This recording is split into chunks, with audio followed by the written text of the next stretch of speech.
Hello beautiful people. Welcome to Eclipse Wizardry. In today's episode, we explore Tonks accidentally kissed Harry at age 9 and her Metamorphmagus blood recognized him as her fated match. Hit like, subscribe, and join our community of story lovers. Let's begin.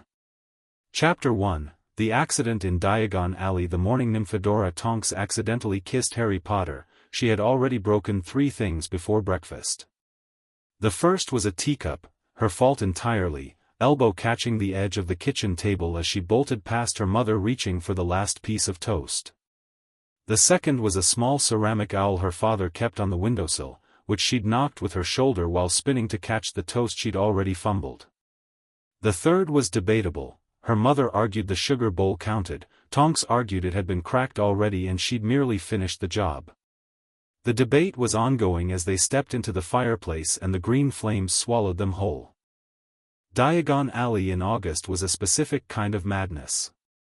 The summer sun baked the cobblestones and drew out every witch and wizard in a 30-mile radius, all of them with shopping lists and opinions about where to stand.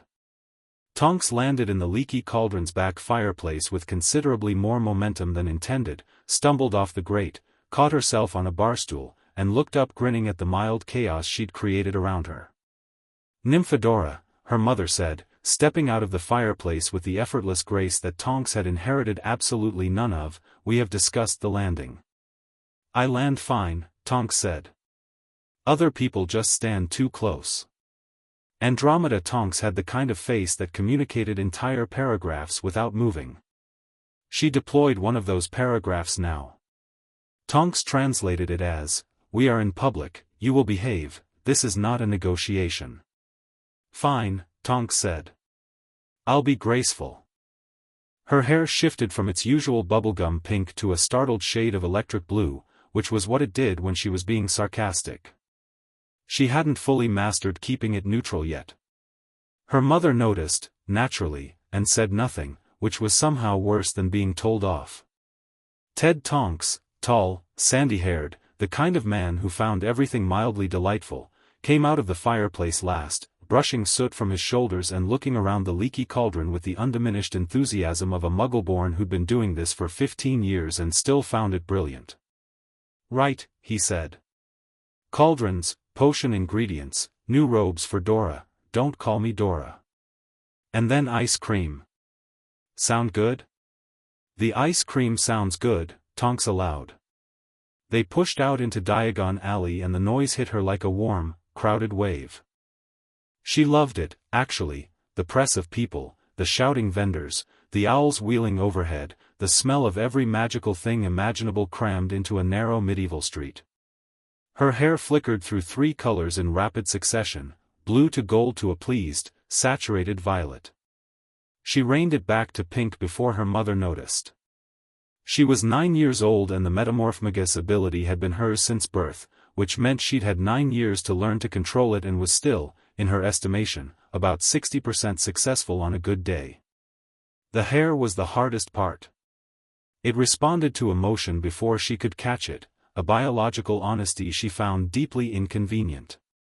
The morning proceeded in the measured, list-driven way her mother liked. Cauldrons first. Tonks trailed her fingers along a row of copper ones and tried to look interested while her parents discussed grades. Then potions ingredients in the apothecary, which smelled extraordinary and terrible in equal measure, and Tonks pressed her face close to a jar of something luminously green until the proprietor suggested firmly that she step back. It was outside the apothecary, on their way toward Madame Malkin's, that everything happened. The street was particularly crowded at that junction. Some kind of summer sale at the magical menagerie had spilled customers out onto the cobblestones, and there was a bottleneck of witches arguing about the comparative merits of 2 species of enchanted lizard. Tonks was craning her neck trying to see what was causing the fuss, walking slightly faster than was perhaps advisable in a crowd, when she went around a barrel of something outside the quality Quidditch supplies and walked directly, completely, unstoppably into someone small. The collision was thorough. Both of them went down. Tonks was 9 and wiry and had the forward momentum of a small runaway cart, and the person she hit was apparently even smaller, and they landed in a tangle on the cobblestones, Tonks's chin connecting sharply with the top of a dark-haired head, the dark-haired head bouncing off her chin, and then somehow, in the scramble of untangling limbs, Tonks found herself nose-to-nose with a small boy with round glasses, messy black hair, and the most startled green eyes she had ever seen. They were close enough that her movement forward had done it, her lips had grazed the corner of his, barely, the faintest brush that could not in any honest assessment be called a kiss except technically, physically, in terms of what body parts had made contact. They stared at each other. "Sorry," the boy said immediately, ears going red. "I wasn't looking where, I wasn't either," Tonks said. And then something happened that she had no framework for and would spend years trying to articulate. It started in her chest.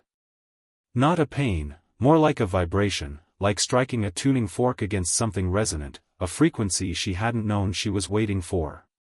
Her Metamorphmagus magic, which she felt always as a low hum beneath her skin, the constant readiness of it, the way it sat in her blood like electricity, moved.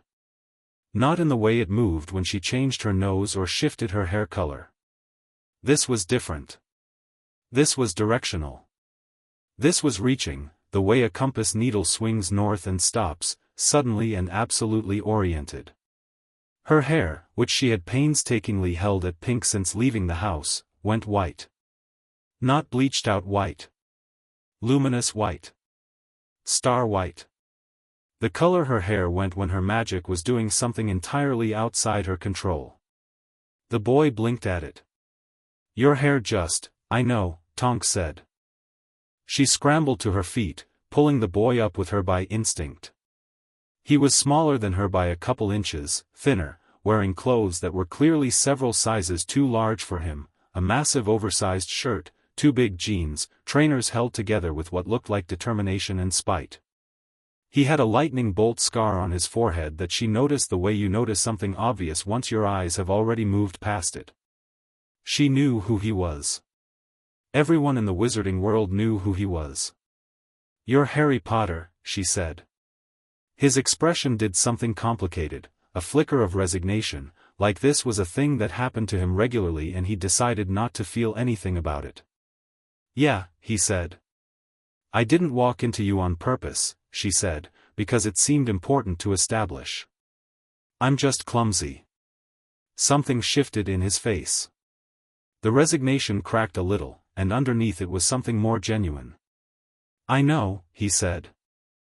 "I was the one not looking where I was going." "We were both not looking," Tonks said. "Equal fault." "I'm Tonks, by the way." "That's a surname," he said. "So call me Nymphadora if you prefer." His mouth curved.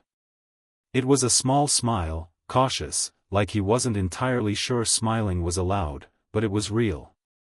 "Tonks is better," he said. "Correct." Her hair was still white. She was aware of it the way you're aware of a sound that hasn't stopped, a constant low note of something she couldn't name. She forced it toward pink, got halfway, and settled for a sort of silver that was at least less dramatic. Nymphadora. Her mother's voice, sharp and controlled. Andromeda Tonks appeared through the crowd, and her eyes swept the scene, her daughter standing over a small boy on the cobblestones, hair the color of starlight, and her expression did something Tonks had never quite seen on it before. A recognition of some kind.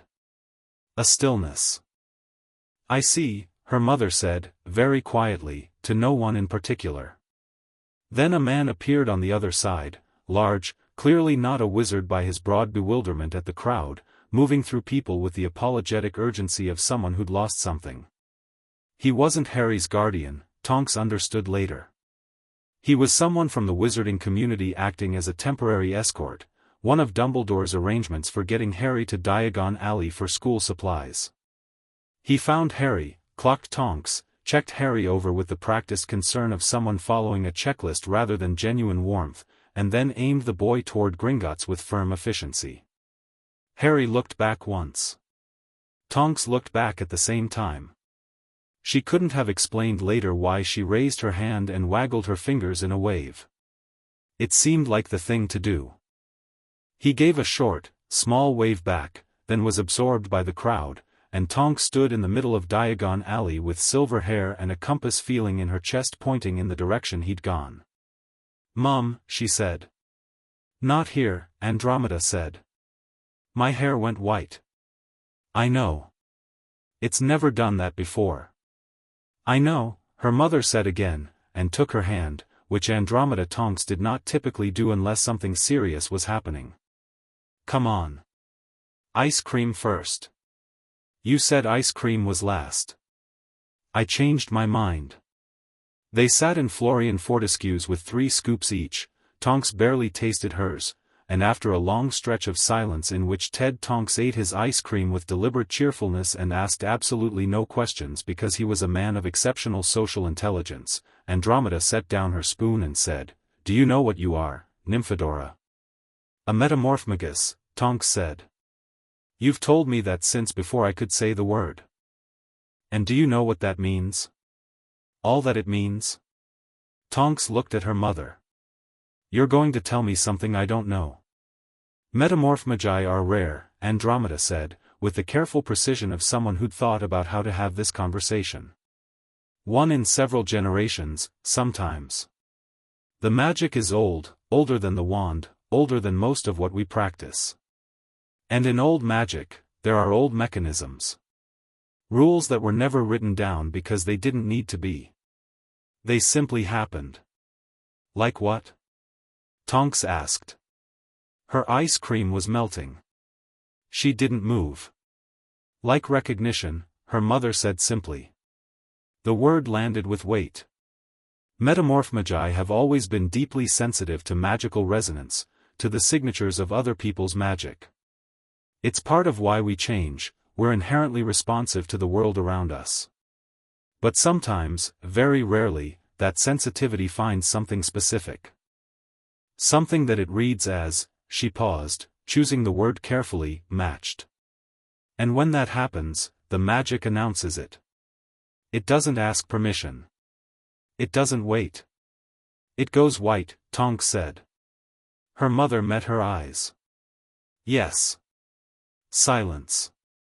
Somewhere across the alley, someone was demonstrating a self-stirring cauldron and it was making an enthusiastic clanging sound. "He's 7, Tonks said. "You're 9. "That's not, I mean he's small. He looked like he hadn't eaten enough. His clothes were too big." Her mother's expression went careful in a different way now. "Protective. He lives with his mother's Muggle relatives," she said. "The circumstances are, there is more to that situation than I can tell you." "Is he okay?" The question was blunt and real, and her mother heard it for what it was. "I don't know," Andromeda said honestly. Tonks looked down at her ice cream. The compass feeling in her chest was still there, faint, a steady low pressure. She poked at it mentally the way you'd probe a bruise, testing, mapping it. It didn't hurt. It was more like the feeling just after a door has opened, that sense of cold air and possibility coming from a direction you weren't facing before. "What does it mean?" she asked. "The recognition. What does it actually mean?" Her mother was quiet for a moment. "It means your magic has identified someone as significant to your path. In old texts, the word used is fated, but I don't want you to interpret that as something that removes your choices, Nymphadora. Magic recognizes. It doesn't dictate. But it's real," Tonks said. "What it felt. That was real?" "Yes," her mother said. "It was real." Ted had finished his ice cream and was studying the enchanted ceiling of the ice cream parlor with great intensity. Tonks recognized this as his way of being present without intruding, and felt a rush of specific love for him. "He didn't feel anything," she said. "He just looked surprised about my hair." "He may not be aware of it," her mother said. "His magical education hasn't properly begun. And this kind of resonance, it may work differently for someone who isn't a Metamorphmagus." "But Tonks." She waited until Tonks looked at her. "This doesn't change anything about your life right now. You're 9 years old. You're going to Hogwarts in 2 years. You have your own path to walk, your own magic to master. Whatever the recognition means, it's a piece of information, not a directive. I know, Tonks said.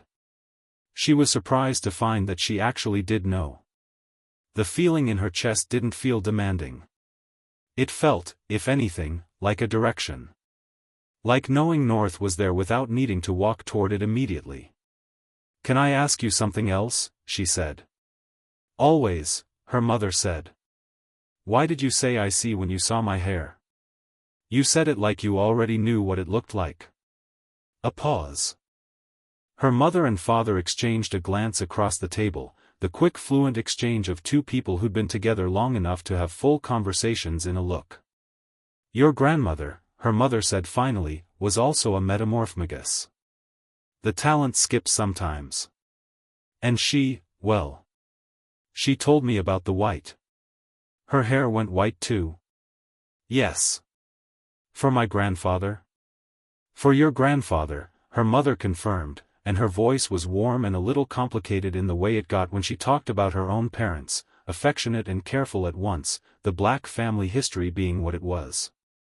First time he pulled her out of the way of a runaway enchanted carpet. He was 17, she was 15, and she had white hair for a solid week and blamed it on a potion mishap. Tonks let out a surprised, undignified snort. A solid week? She had no idea what it was, her mother said, and now she was almost smiling. There's no manual for this, Nymphadora. No textbook. You feel it and then you figure out what you feel. Tonks sat with that. The August sun came through the parlor window and caught the top of her ice cream and her hair, which had settled into silver without her noticing, a quiet color she didn't usually choose. Okay, she said. Okay, her mother repeated. Okay, Tonks said. I'm still going to want ice cream after robes shopping, though. That was the original plan. Her father laughed, and her mother shook her head, and the moment shifted back into ordinary life, the extraordinary thing that had happened sitting in Tonks's chest like a small, steady compass. She would go to Hogwarts in 2 years. She would be sorted into Hufflepuff and be furious about it for approximately 3 days before discovering that Hufflepuffs were actually excellent and extremely fun. She would charm the entire 7th year within a week of arriving and be an utter disaster at walking in a straight line for the entirety of her school career. She would grow into her magic with the particular stubborn grace of someone who decided that falling over wasn't a character flaw, just a feature. She would think of the boy with the green eyes and the white hair incident sometimes, in quiet moments, in the way you return to a page you've already read. And 2 years later, in September of 1991, she would sit in the Hogwarts Great Hall at the Hufflepuff table during the start-of-term feast, a brand-new 3rd year with pink hair and exceptional confidence, and watch the sorting hat be placed on the head of a 1st year with messy black hair and round glasses. She'd feel the compass needle in her chest swing north.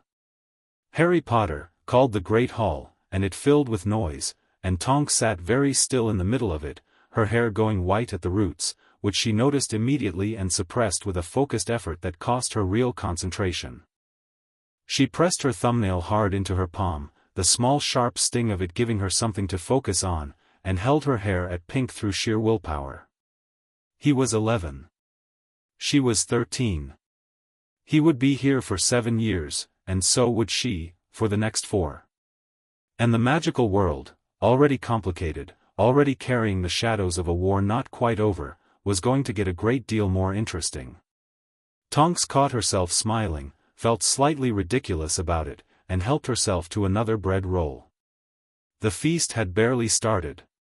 Chapter 2, The Education of North 3rd Year was, in Tonks's experience, the year Hogwarts stopped being a place you were learning to navigate and started being a place you owned. She had the corridors mapped in her head like a second skeleton, every shortcut, every trick staircase, every suit of armor that could be bribed with a shine, and she moved through the castle with the particular ease of someone who had long since decided that confidence was a better strategy than caution. She was also, by the end of her 3rd week back, deeply, professionally nosy about Harry Potter. Not in the way she was nosy about most things, which was completely, shamelessly, and without apology. This was different. This was careful. She watched from a distance the way you watch a weather system develop, noting the shape of it, the direction, the speed. She noticed how he sat at the Gryffindor table with the red-haired Weasley boy and the bushy-haired girl who was already the most visibly academic person in the first year, possibly in the castle. She noticed the way he moved through the corridors, not with the swagger of someone who knew he was famous, but with a slight lowering of his head, the studied invisibility of a person who'd learned early that being noticed was dangerous. She recognized that posture.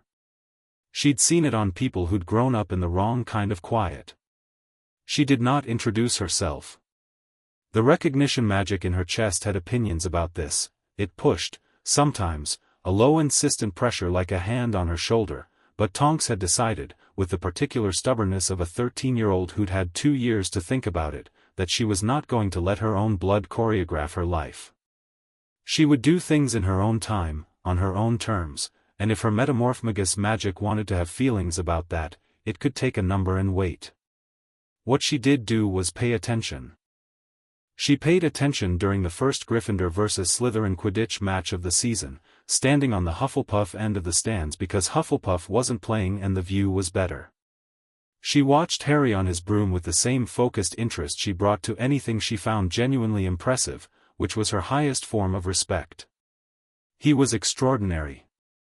She'd played Quidditch herself, attempted to, anyway, before conceding that her relationship with a broomstick was adversarial by nature, and she knew enough to recognize that what he was doing was not normal first-year skill.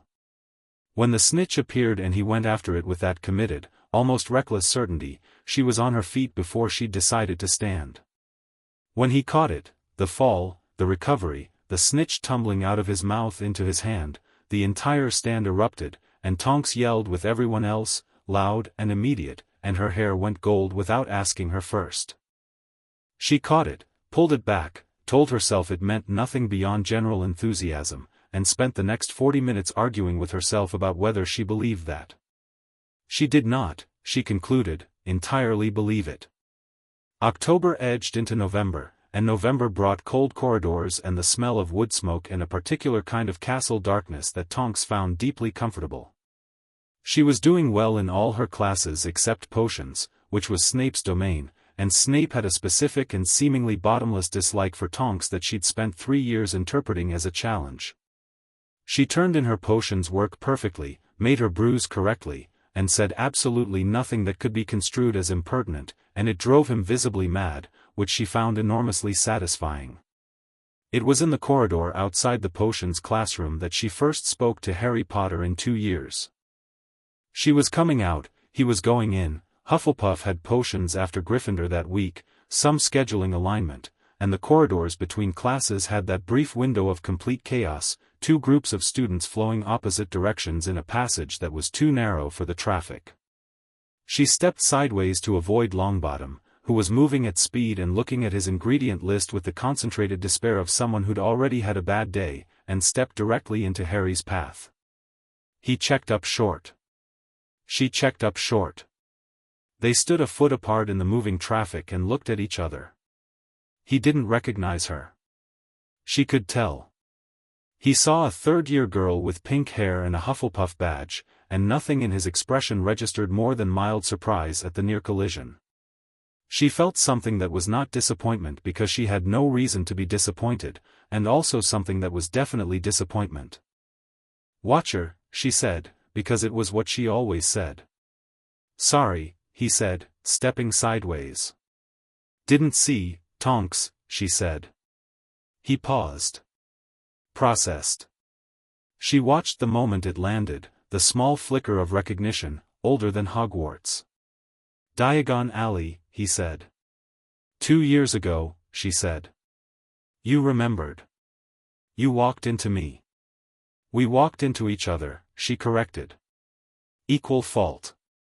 I established that at the time." Something happened at the corners of his mouth, that same small, cautious smile she remembered from the cobblestones, the one that came out from under a layer of wariness. "You had weird hair," he said. It went silver. It does that sometimes, she said, which was true and also not the complete answer. Does it hurt? The changing? No.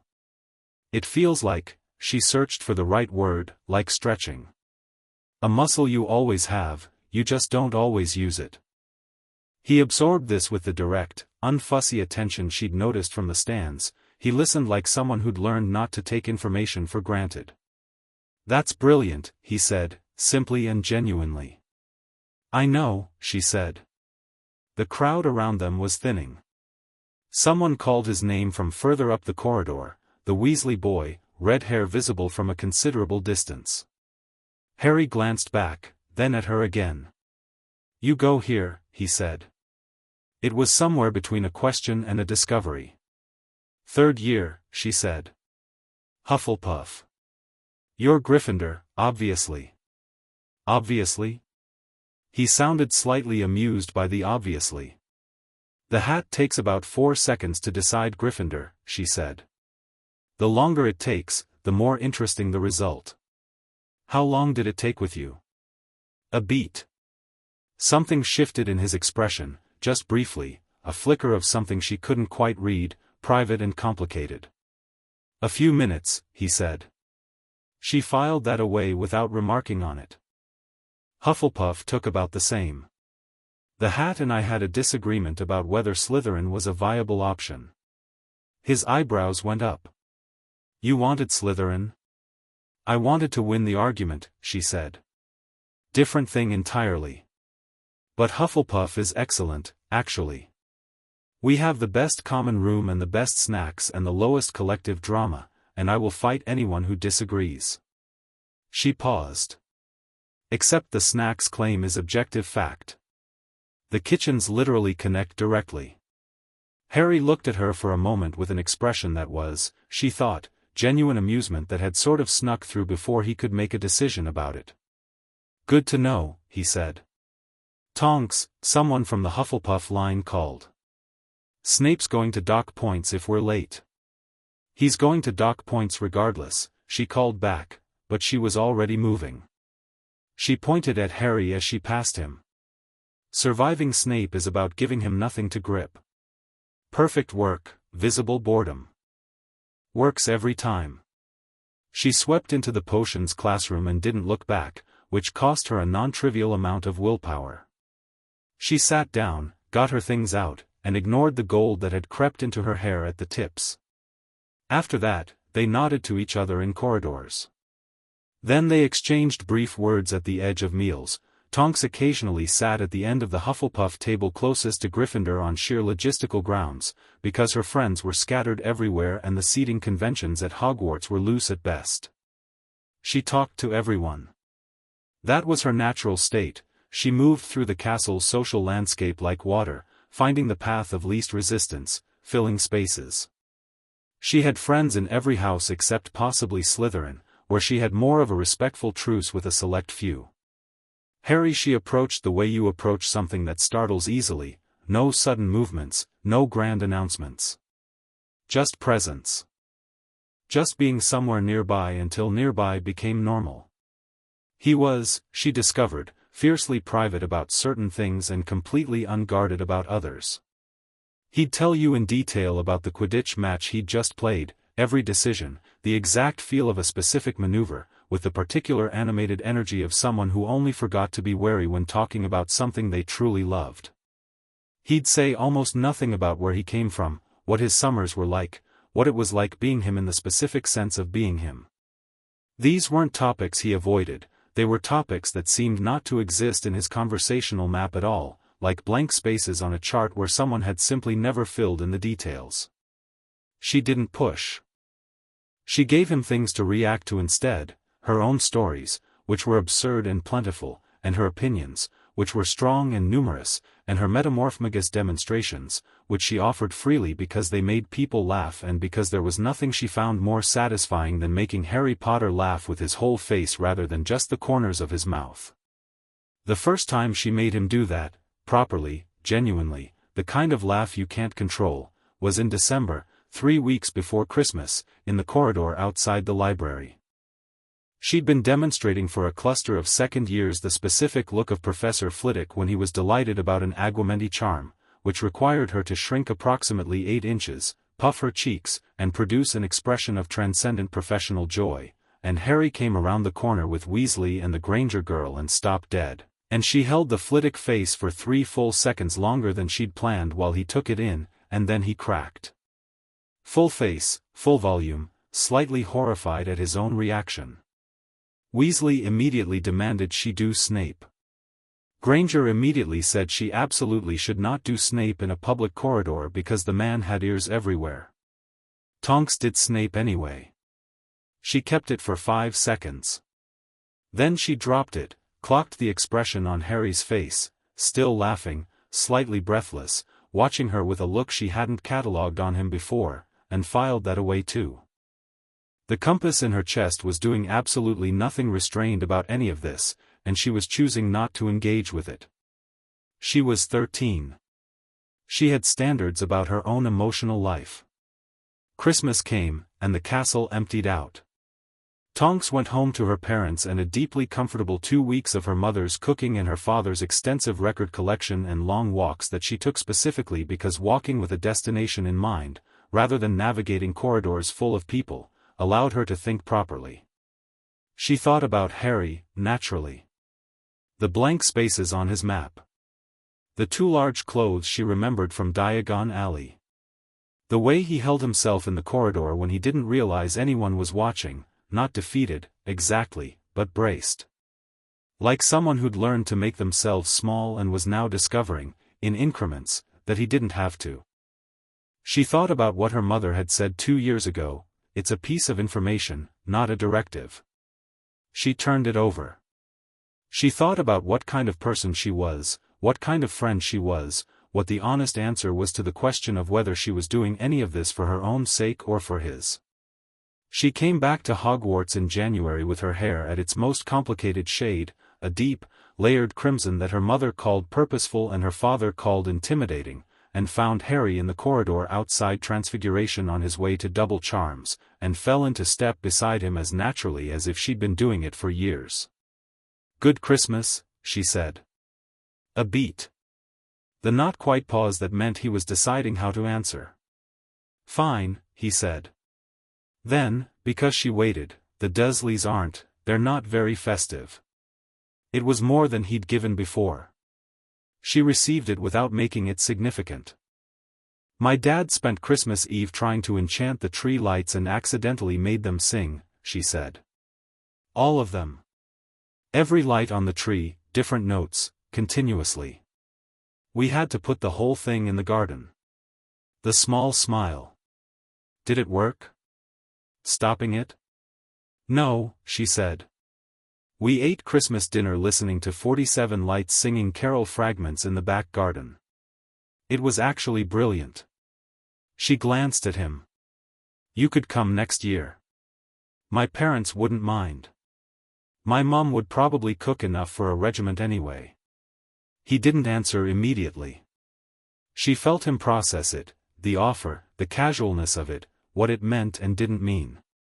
She kept walking, no pressure, giving the offer space. "Maybe," he said.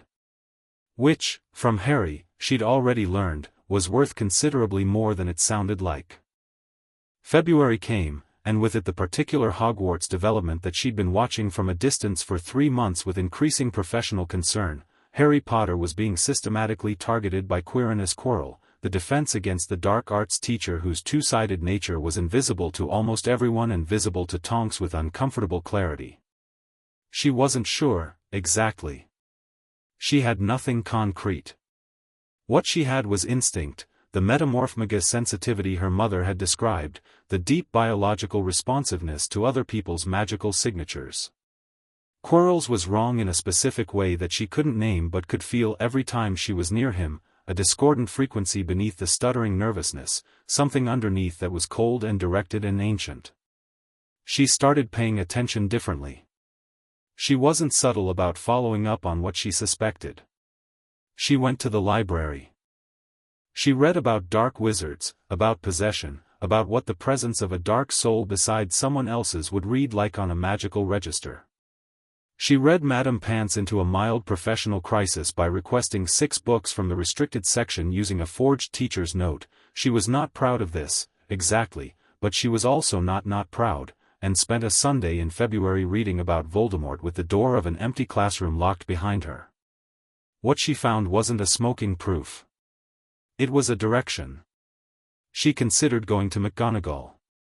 She ran the conversation in her head 3 times and each time it ended with "And what evidence do you have, Miss Tonks?" and her saying "I have a feeling about his magical signature, Professor," and McGonagall's face doing the thing it did.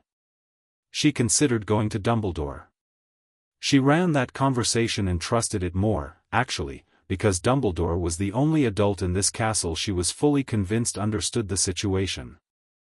But she also suspected Dumbledore knew considerably more than he showed, which meant either the situation was under control or it wasn't, and she needed more information before she chose a door. She chose the third option, which was to tell Harry. She found him on a Thursday afternoon in March, sitting alone on the steps outside the Transfiguration courtyard in a window between lessons, working through a piece of homework with the focused grimness of someone who found essays a moral affront. She sat down next to him without announcement, and he looked at her sideways, and she looked back, and something in her expression must have communicated that this wasn't a social visit. He put down his quill. "I'm going to tell you something," she said, "and I want you to not dismiss it because it sounds strange." "All right," he said. He said it immediately, which she appreciated. "Quirrell," she said. "Your defense against the dark arts teacher. There's something wrong with his magical signature. I can feel it. Metamorphmagi can feel discordant magic, it's a sensitivity thing. And what I feel from him is," she chose the word carefully, "occupied. Like there's more than one source in there." Silence. She watched his face. He wasn't dismissing it.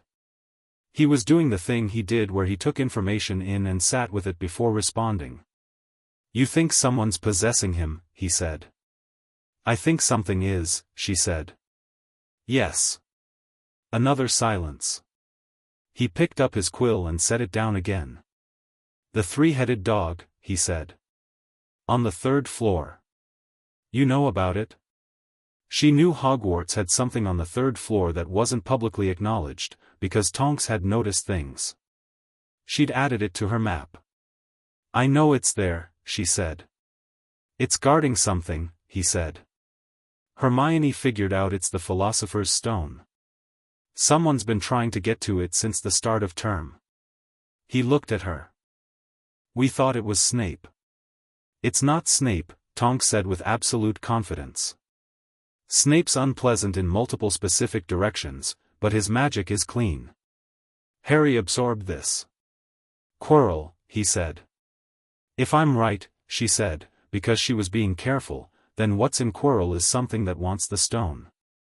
And I don't think your headmaster has the full picture, or if he does," she measured the next words carefully, "the picture he has may have a gap in it regarding timeline." He was looking at her with the most direct attention she'd gotten from him yet, not suspicious, but fully focused, the wariness stripped back to something more fundamental. "Why are you telling me this?" he said. It was a fair question. She'd been 3 years building an answer to it, technically. "Because it's relevant to you," she said. "Because I've been watching this since September and I can't do much about it directly, but you and your friends apparently have more access to the situation than I do." "And?" She held his eyes. "And because I pay attention to things that are dangerous and you're," she stopped, recalibrated, "in the vicinity of a thing that's dangerous." He held her gaze for a long moment. "Then, I'll tell Hermione." "Granger is the right call," Tonks agreed. "She'll want evidence." "She always wants evidence. That's not a flaw. Evidence is how you survive." She stood up, brushed off her robes. "Also, if anything develops, anything escalates, you come and find me. I don't care what time it is or what the rules are. Come find me." She said it the way she meant it, flatly and without ornament, and watched it land.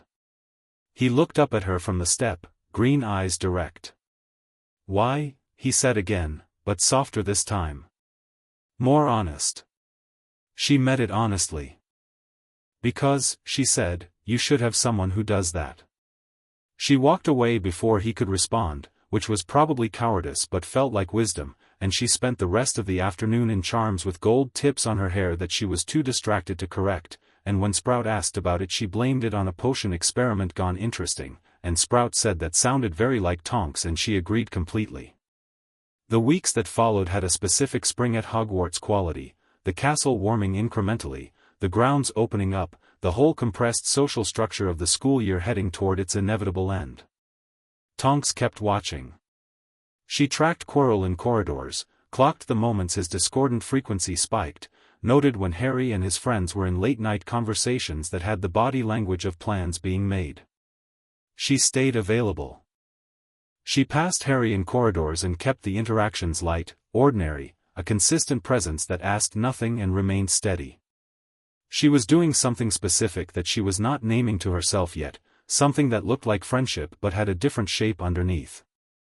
On the last day of May, she came around a corner and found Harry standing alone in an empty corridor, later than any first year should have been awake, with a look on his face that she recognized from 2 years of careful attention as something has been decided and I am afraid of it and I am going to do it anyway. She stood in the corridor and looked at him. "Tonight?" she said. He looked at her. "How did you? Because I know that face." She crossed her arms. "What do you need?" "I'm fine," he said, reflexively. "That's not what I asked." He was quiet. The corridor was empty, all stone and torchlight, the castle doing its nighttime breathing around them. He looked at her with the full, uncalculated honesty of someone who'd run out of comfortable distance.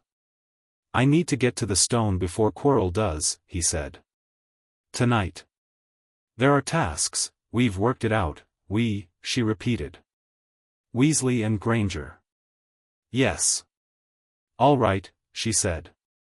"Tell me the tasks." He blinked. "What?" "Tell me the tasks," she said again, patient and clear. "Because you're going to go down there regardless, and going with more information is better than going without it. So tell me." He told her. She listened. She asked 3 questions and he answered them. She thought for 30 seconds. Then she pointed at the constraint he hadn't solved, the potion sequence, the number of portions, and he looked at her and she saw the precise moment he understood what she was saying. "You can't come," he said. "No," she said. "The numbers don't work, and you don't need me there. You need me here." She held his gaze. "I'm going to go to McGonagall. Right now. I'm going to tell her everything I know about Quirrell and I'm going to make enough noise that adults are moving by the time you get through those tasks." "She won't believe." "She will," Tonks said, with the total calm of someone who'd decided. "Because I'm going to tell her in enough detail that she has no choice. I can be very persistent when I want to be." Something shifted in his face, something that was relief and something that was more than that, something she watched come up behind his eyes and settle there, warm and a little bewildered, like a room he'd walked into and found lit. "Tonks," he said. "Go," she said. "Be careful. Be fast." She paused. "Don't die. I want to know how it ends." He almost smiled. Then he turned and went, and she watched him go, and then she turned on her heel and walked very fast toward McGonagall's office and hammered on the door with both hands, and when the professor opened it with thundercloud eyebrows, Tonks looked her in the eye and said, "I know you're going to tell me it's 1 in the morning. I'm aware. Something is happening with Quirrell and Harry Potter is already in the passage and you need to move right now and I will explain everything while we move, Professor, but we need to move now." McGonagall looked at her for 1 full second. Then she stepped back and grabbed her wand from the desk. "Explain," she said crisply, already walking. Tonks fell in beside her and explained. Her hair was white all the way to McGonagall's office. She held it there, didn't change it, didn't suppress it. Let it be what it was. North, it said. She walked faster. Chapter 3, The Weight of Summer. The end-of-year feast happened without Harry.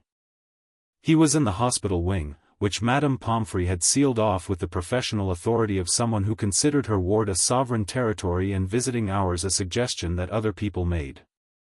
Dumbledore had been in and out. McGonagall had been in.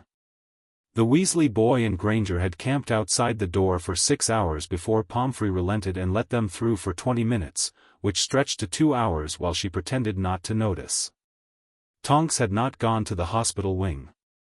She'd stood outside it once, on the first night, hand raised to knock, and then put her hand down and walked away. Not because she didn't want to. Because she'd understood something, standing outside that door, this was not her moment to be there. Harry had people who'd gone through the passage with him, people with a prior claim on his recovery. She was a third year who'd knocked on McGonagall's door at 1 in the morning and provided intelligent support from the outside. Her part in this particular story had been real, and it had mattered. McGonagall's arrival had meant Quirrell couldn't simply finish what he'd started and walk away, but it was a supporting role, and she knew the difference. She went to the feast. She ate. She cheered when Gryffindor won the House Cup because 1,000 points had been handed to them in a development that she had several opinions about but mostly kept to herself. She watched the door of the Great Hall during the entirety of dinner, and he didn't come through it, and she ate her pudding and told herself this was fine. It was fine. The morning of the train home, she was on the platform at Hogsmeade Station with her trunk, her hair cycling through colors she wasn't paying attention to, when someone tapped her on the shoulder from behind. She turned. Harry Potter looked marginally better than the rumors suggested, which meant he looked like someone who'd spent a week in the hospital wing and had the particular hollowed quality of a person who'd experienced something significant and hadn't fully processed it yet. He had a small bruise still at his temple, fading yellow-green. He was standing slightly apart from the surge of students heading for the train, and he was looking at her with an expression she didn't have a name for yet. "You told McGonagall," he said. "I told McGonagall," she agreed. "She got there in time to," he stopped. Dumbledore said. That without the intervention outside, Quirrell would have had a clear exit. The stone would have, he stopped again. "I know," she said. She waited. "I didn't know if anyone was going to do anything," he said, and his voice was level but there was something underneath it that was 13 years worth of being fundamentally alone in situations that required backup, and she heard it clearly. "I didn't know if it would work." "It worked," she said. He looked at her for a long moment. The platform was chaos around them, trunks, owls, students calling to each other, the Hogwarts Express breathing steam into the June morning, and in the middle of it he stood very still. "Thank you," he said. He said it simply and completely, no ornament, the way he said things that he meant all the way down. She held it. Didn't dismiss it, didn't make it smaller than it was. "You're welcome," she said. Then, because she was Tonks, "You could have told me sooner about the three-headed dog, you know. I might have been useful earlier in the year." He made a sound that was almost a laugh. "I didn't know you then." "Fair," she said. "Then, you know me now." He met her eyes. The compass in her chest was doing nothing quiet about this moment, and she was aware of it the way you're aware of the sun, present, warm, impossible to ignore completely but not requiring your direct attention to exist. "Yeah," he said. "I do."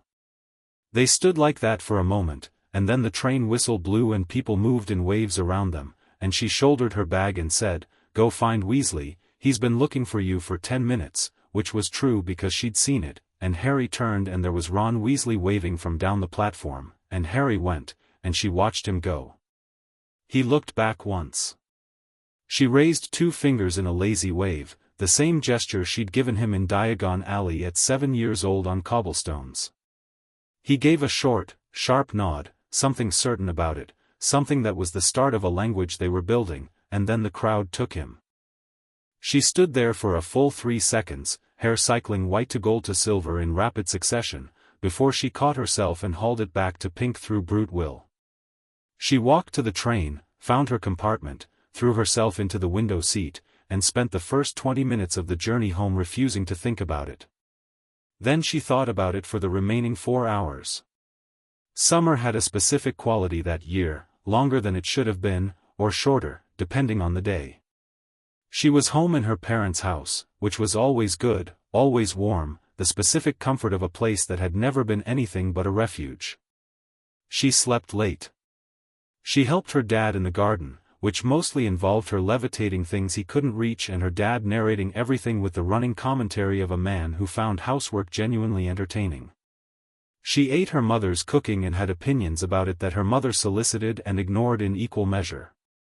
She thought about Harry often, in the particular way you think about a thing you haven't resolved, not obsessively, not painfully, just consistently. He'd be at the Dursleys. The not festive ones. The two big clothes people, who her mother had said the circumstances of were complicated in a way that Tonks now understood meant actively bad rather than simply imperfect. She turned this over. She thought about the braced posture she'd catalogued, the blank spaces on his conversational map, the way relief sometimes moved across his face with a quality of unfamiliarity, like a face that didn't practice it enough. In the last week of July, she convinced her father to drive her to a town called Little Whinging in Surrey on the grounds that she needed to visit a friend, which was sort of true if you defined friend in the direction she was pointing it. Her father dropped her off at a corner shop with the easy trust of a man who understood that his daughter was fundamentally competent even when she was obviously doing something she hadn't explained fully.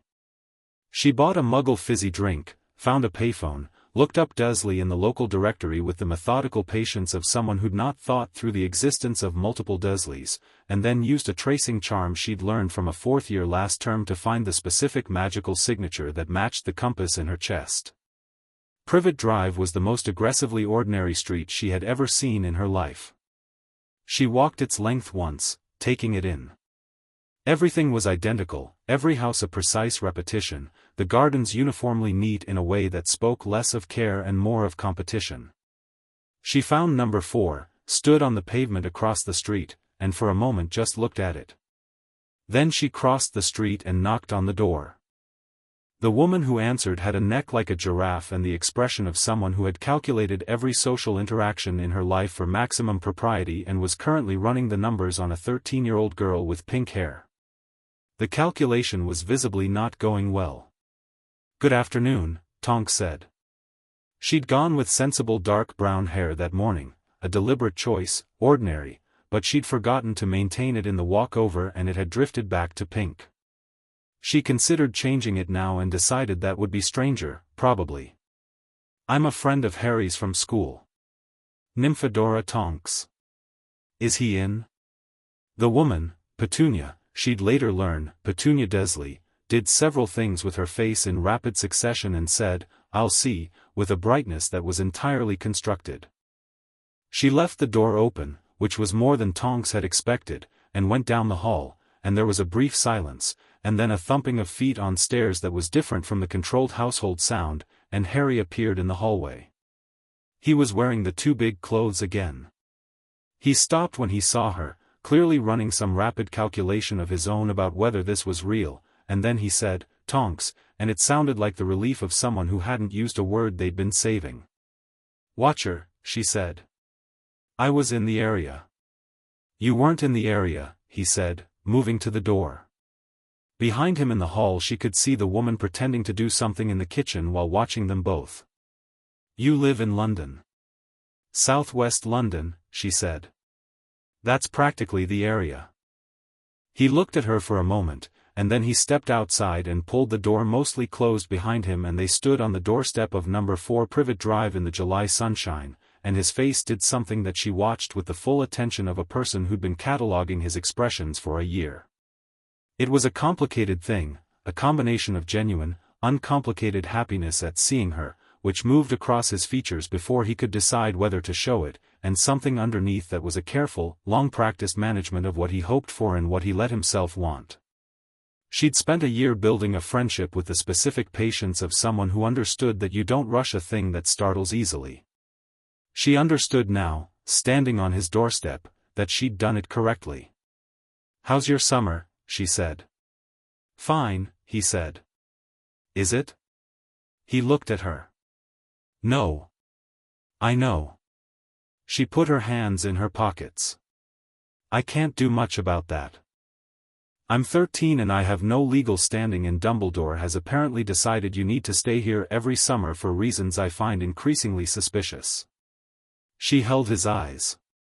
But I can come back. If you want. My dad will drive me. He looked at her with the look. The room that was lit look. The one she'd first seen in the corridor outside the Transfiguration courtyard when she'd told him about Quirrell. Your dad would drive you to Surrey, he said. Just because. My dad would drive me to Scotland if I asked nicely and gave him a good excuse, she said. He thinks you're probably a good influence on me, incidentally, which tells you something about his standards, because I haven't even told him you got the snitch at your first ever Quidditch match at age 11. You watched that match, Harry said. I watch all the matches. It's interesting from the Hufflepuff end. She paused. You're extraordinary on a broom, by the way. I have some thoughts about the defensive maneuver in the third quarter, but I'll save them for when you're not busy.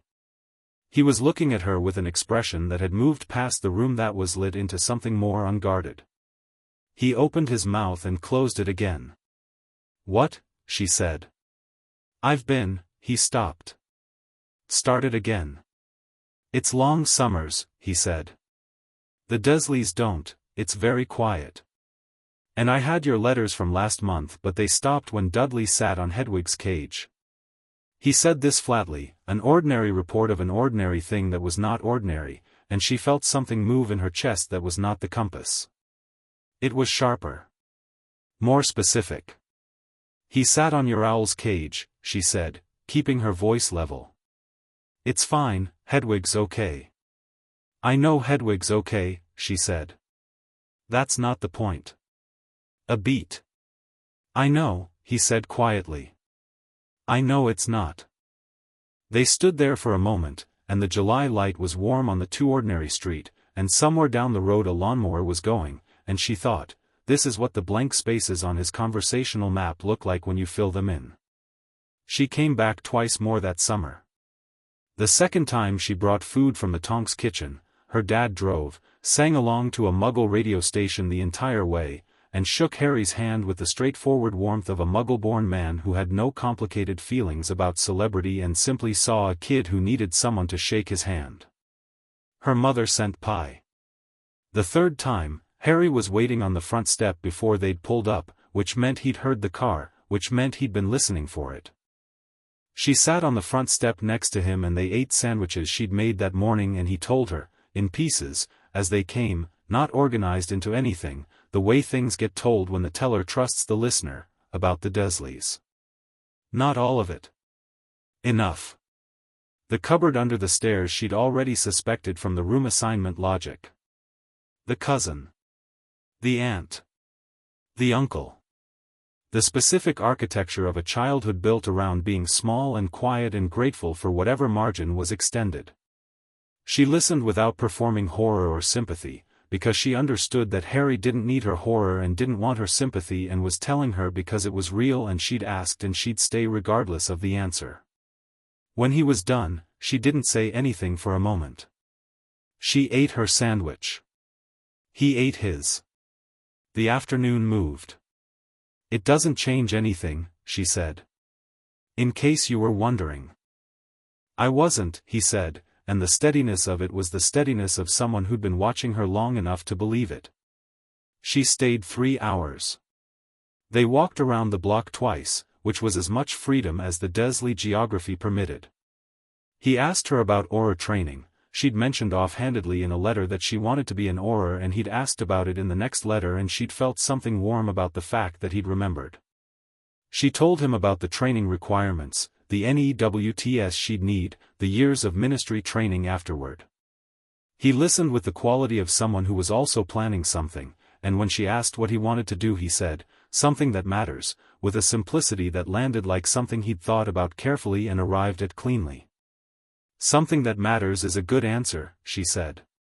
What would you do, he said, if you couldn't be an Auror? If it didn't work out? She thought about it genuinely. Something with the magic, she said. I could teach it, maybe, if I learned enough. Or research. The Metamorphmagus ability is understudied and most of the old texts are incomplete and someone should probably fix that. She paused. What would you do if the Quidditch fell through? Same thing, he said. Something that matters. She looked at him. He looked back. Down the street the lawnmower had stopped, and the air was warm and still and full of the specific quality of late July, that sense of summer still in front of you before August starts counting down. Second year, she said. Come September. You're going to be fine. He looked at her sideways, not quite skeptical, not quite believing. You don't know what second year looks like. Neither do you, she said. But I'm going to be fourth year, and I will be in the castle the entire time, and if something happens you come and find me. She said it the same way she'd said it in the Hogwarts corridor. Flat. Certain. Not negotiable. He was quiet for a moment. Then, you can't fix everything. No, she agreed. But I'm very annoying to ignore. Ask anyone. He laughed, sudden and real, the full-face version she'd been collecting since December. The afternoon caught it, and the compass in her chest swung hard north, and she looked away down the street and smiled at nothing in particular. Her father picked her up an hour later, and she hugged Harry before she got in the car, a quick, pragmatic hug, the kind that said you exist and this is real and I'll see you in September, and he was briefly stiff with surprise before his arms came up, and she stepped back and got in the car, and when she looked back he was still standing on the pavement, one hand raised. She waved out the window. Her father pulled out onto the main road, and in the side mirror she watched Privet Drive get smaller, and she said nothing for a minute. Good kid, her dad said. Yeah, she said. You're good for him, he said. He said it simply, the way her dad said things that were true and didn't require comment. He's good for me too, she said, which was the more honest answer, and her father nodded and changed the radio station, and she looked out the window at England going past and thought about second year and whatever it was going to bring. At home, she wrote a long letter. Not about the visit, about ordinary things, good things, the enchanted lights in the garden that were still singing faintly if you went out after dark, and the book she'd found in her mother's collection about Metamorphmagus history that had 3 chapters on the recognition phenomenon, which she'd read 4 times and annotated in the margins with her own questions. She didn't tell him about the book, specifically. Not yet. What the book said, in the careful language of an academic text written by someone who understood the magic from the outside in rather than the inside out, was this: the recognition was not a bond. It was not a constraint. It was, as her mother had said, a piece of information. What it meant in practice was that the magic of a Metamorphmagus, once it had identified a matched resonance, became subtly oriented toward it, more sensitive to the other person's presence, their magical state, their proximity. It was, the book suggested, less like a chain and more like a compass. You could walk in any direction. But you always knew where north was. She had known where north was for 2 years. She sealed the letter, attached it to her owl, a very opinionated barn owl called Decimal who had never agreed with a single thing Tonks asked it to do but did it anyway, and sent it off into the summer evening. She sat at her window and watched Decimal go, small and pale against the darkening sky, carrying words toward a too-quiet house in Surrey where a boy was figuring out that someone had decided to keep showing up. She would be back at Hogwarts in September, 4th year, with more magic in her than she'd had 6 months ago because she'd been practicing the specific applications of Metamorphmagus ability that the ordinary curriculum barely touched. She'd been reading the old texts her mother's library had and some she'd borrowed and one she'd technically stolen from a private collector's sale and fully intended to return. She understood her own ability now in a way she hadn't at 13, not just the surface transformations, the party trick hair and the borrowed faces, but the deeper sensitivity, the magical resonance reading, the way she could feel the shape of another person's magic the same way you feel the heat of a fire before you see the flame. Harry's signature, she had learned over a year of proximity, was extraordinary. Not in the way that made news. In the way that made her Metamorphmagus blood pay absolute attention, a depth to it, a complexity, layers that didn't fully surface even when he was doing magic, as if the whole of it was like seeing the top of a mountain and knowing there was more under the water. She was 4th year. He was 2nd year. The gap existed and she understood the gap, and she was doing nothing about the gap except what she was already doing, being present, being steady, being the kind of person who showed up. Summer ended. Decimal came back with a letter that was short and genuine and had a small drawing at the bottom of what was clearly a bird being sat upon by a large person, labeled Hedwig survives in Harry's handwriting, and Tonks laughed hard enough that her hair changed 4 colors in 2 seconds. She packed her trunk for Hogwarts. She went to platform 9 3/4 on September the 1st and walked through the barrier at full stride, trunk rattling, Decimal complaining from his cage, and looked down the platform at the scarlet train and the crowd and the noise of it all. Somewhere in that crowd, a 2nd year with green eyes and messy hair was probably about to have an interesting year. She found a compartment, threw her trunk in the rack, and sat down in the window seat with the particular settled feeling of someone returning to a territory they understood. 4th year. Her year, really. She'd decided that at some point over the summer, without marking exactly when, that this was the year she stopped being someone navigating Hogwarts and started being someone who ran in it. The train began to move. She pressed 2 fingers to the window as Hogwarts came into view, the first glimpse of it above the Scottish hills, familiar and extraordinary in equal measure. Her hair was deep red, purposeful, the color she'd worn coming back from Christmas for the last 2 years. North, said the compass. Coming, she thought back. Chapter 4, What Fire Looks Like. 4th year started the way most things in Tonks's life started, at full speed, slightly sideways, and with more confidence than the situation technically warranted. She hit the castle like weather coming in off the Highlands.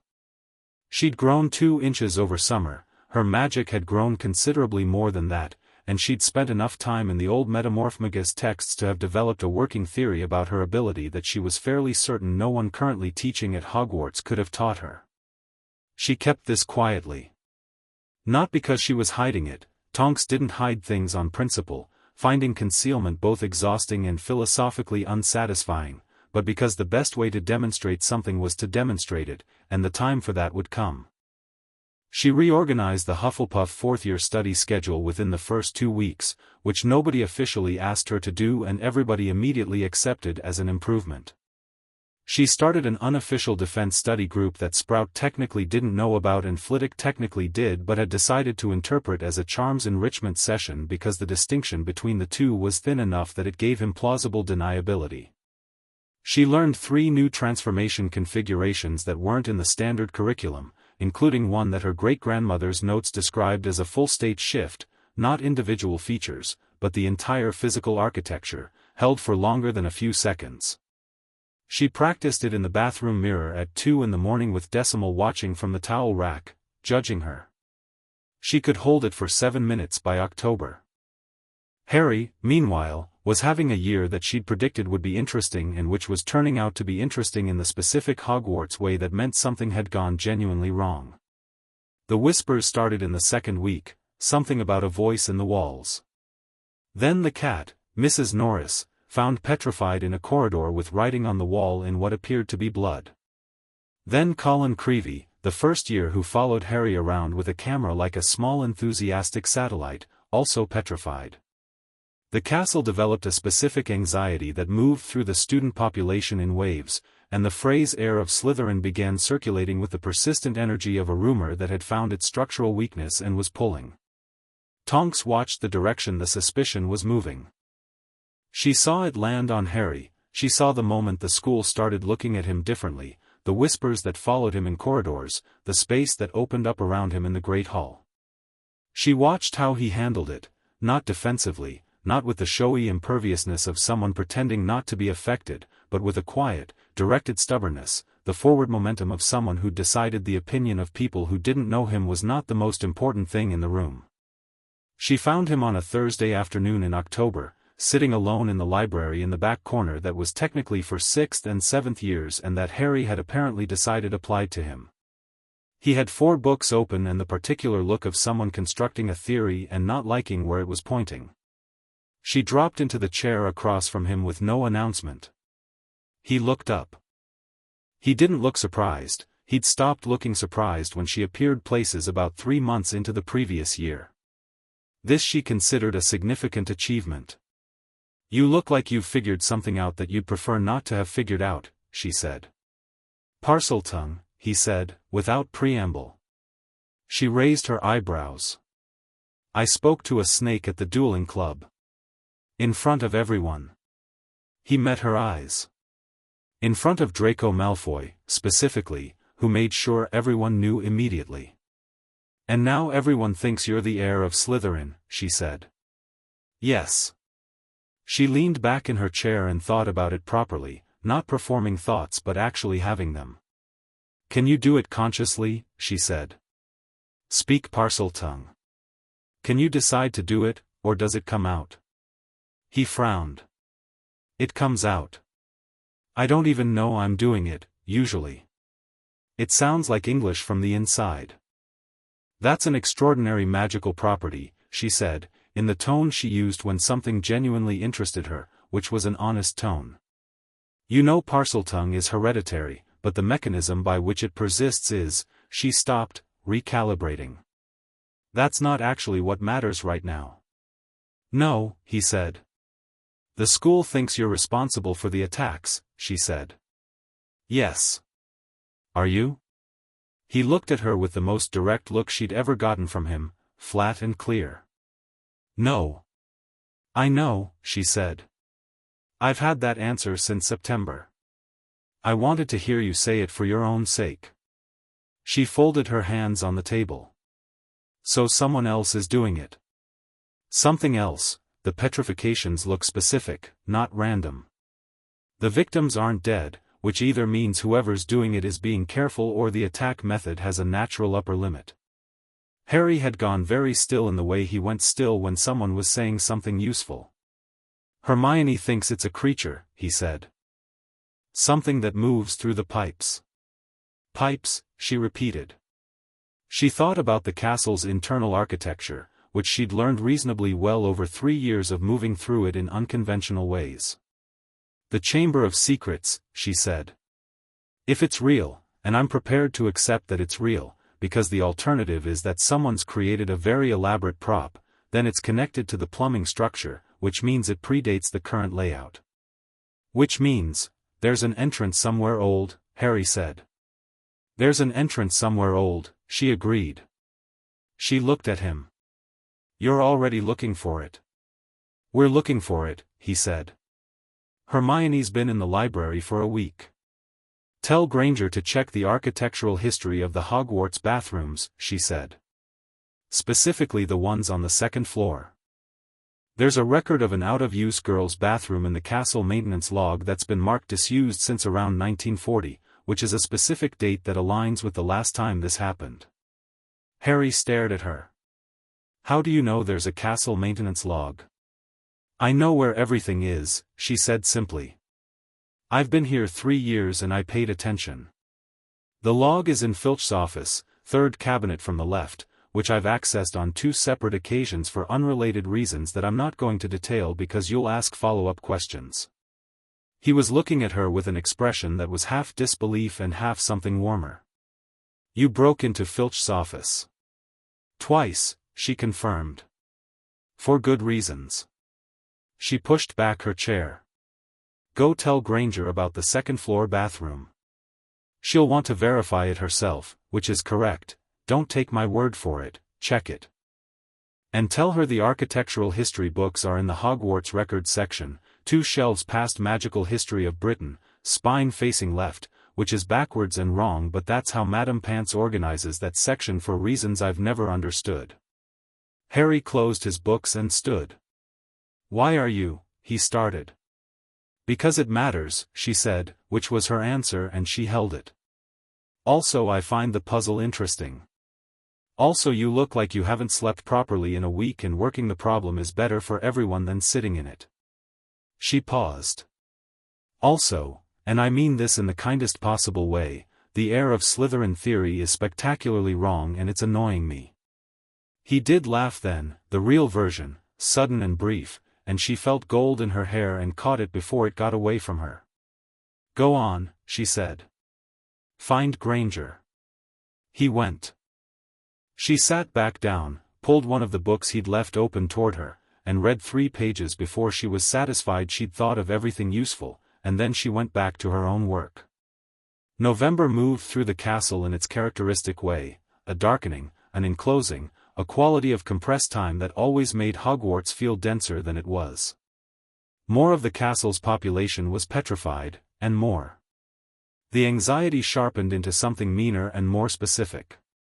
Justin Finch-Fletchley and nearly headless Nick in the same corridor, and Harry found in the immediate vicinity, and the mood of the school turned a corner that Tonks found deeply irritating. She dealt with this in her characteristic way, which was direct. At dinner on the Thursday after Justin's petrification, she sat down at the Gryffindor table, not the Hufflepuff end of the Gryffindor table, the actual middle, where the Weasley twins were holding court and Harry was sitting with a slightly hunched quality that she recognized as the defensive posture of someone absorbing too much ambient hostility. She sat down next to him with her plate and said, loudly enough for the surrounding 6 feet of table to register, I need your opinion on my Transfiguration essay because Goldstein told me his argument about animate to inanimate reversal is better than mine and I disagree fundamentally and I want a second opinion. Harry looked at her. The surrounding 6 feet of table had gone slightly quiet with the specific quality of people who were recalibrating. A Hufflepuff 4th year, sitting openly at the Gryffindor table next to Harry Potter, asking him for academic help, was a specific social statement that didn't require translation. I don't know much about transfiguration theory, Harry said, but the hunched quality had shifted slightly, redistributed. You know more than you think, she said.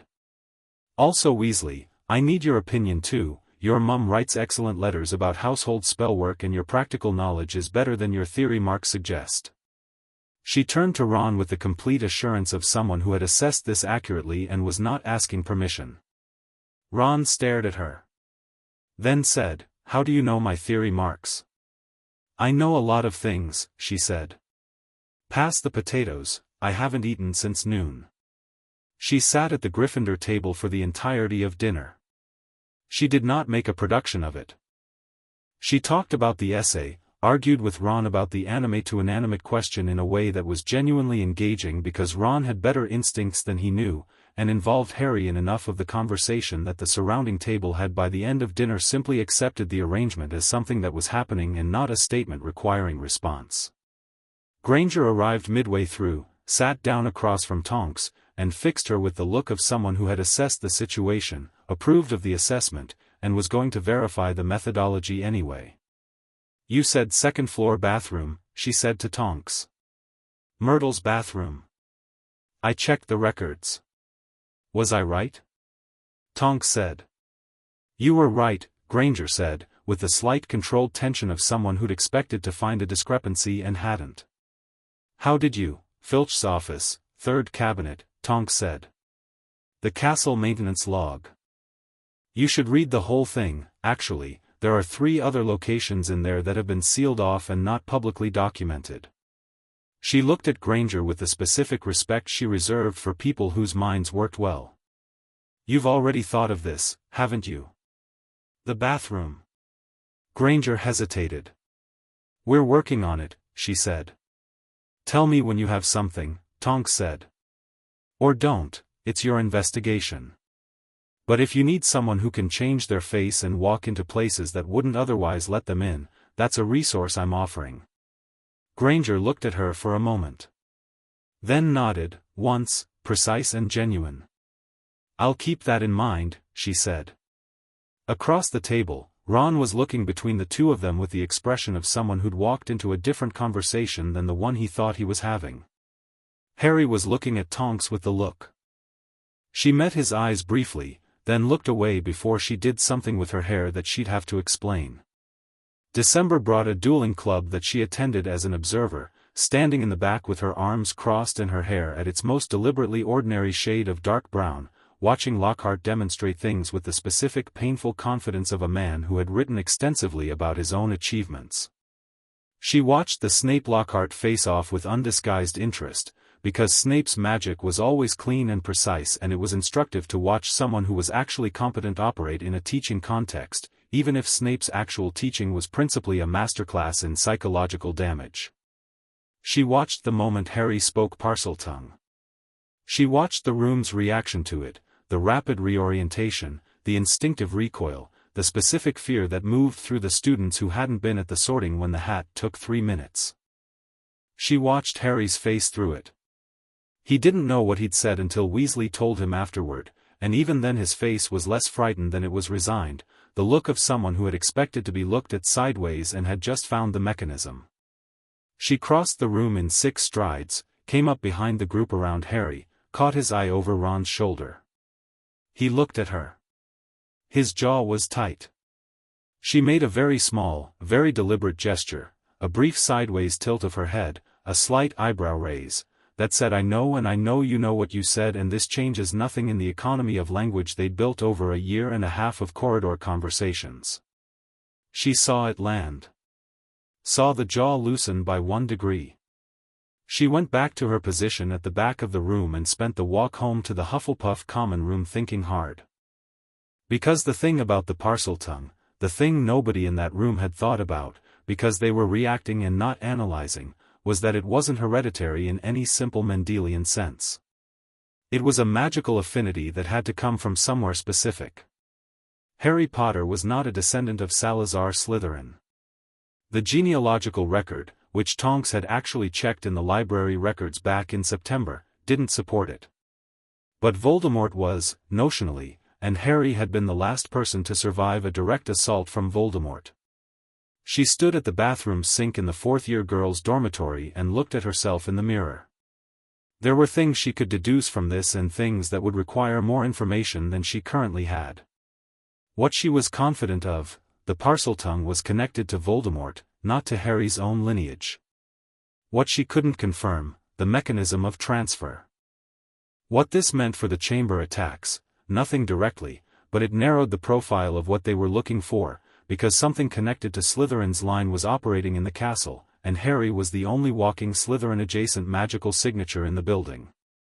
She had a theory about what was in the chamber. She had a theory about how it was being controlled.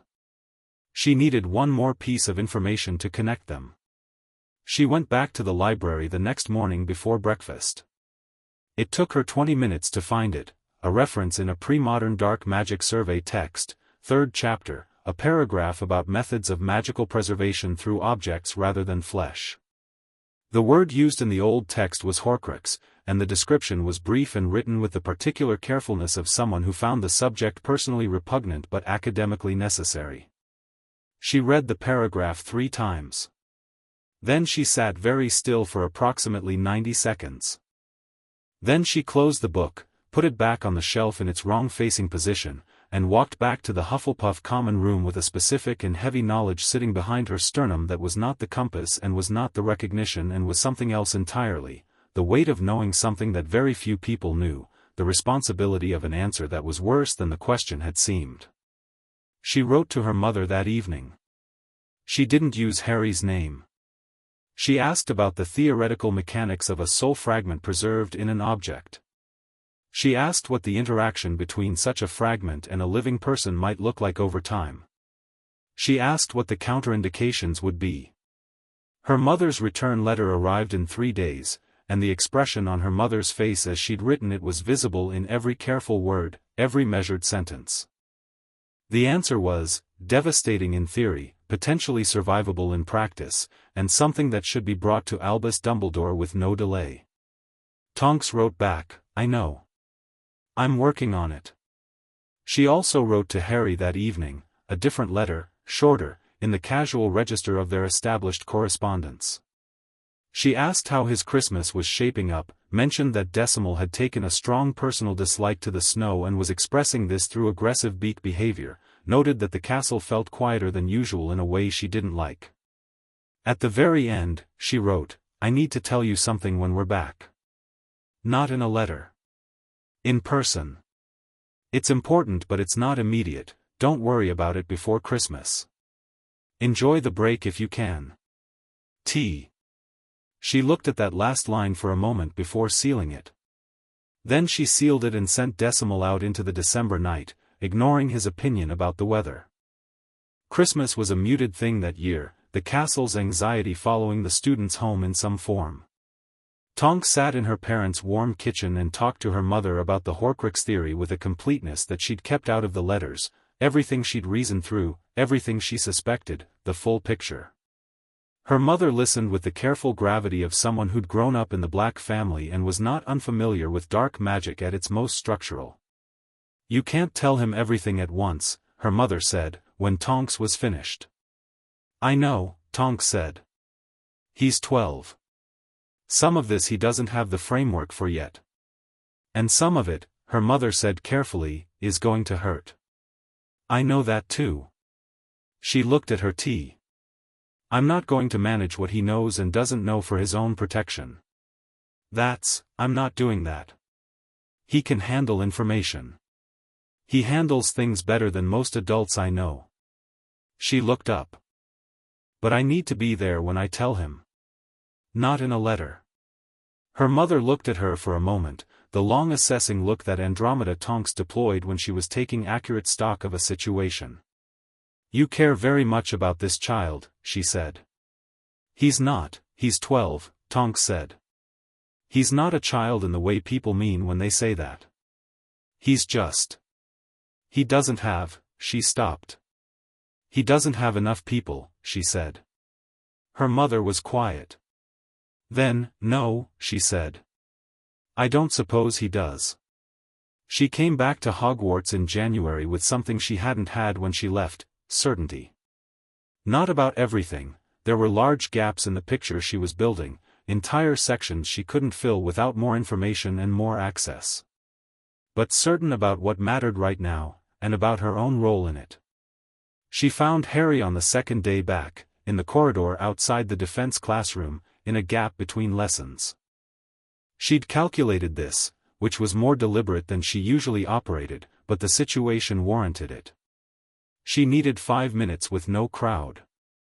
She pulled him into a side alcove, which was slightly dramatic but efficient, and he looked at her with the raised eyebrow attention of someone who'd learned that when Tonks had the purposeful hair color, deep red, today, something was worth listening to. I have a theory, she said, about what's happening in the castle. About the chamber. About where the control is coming from. She held his gaze.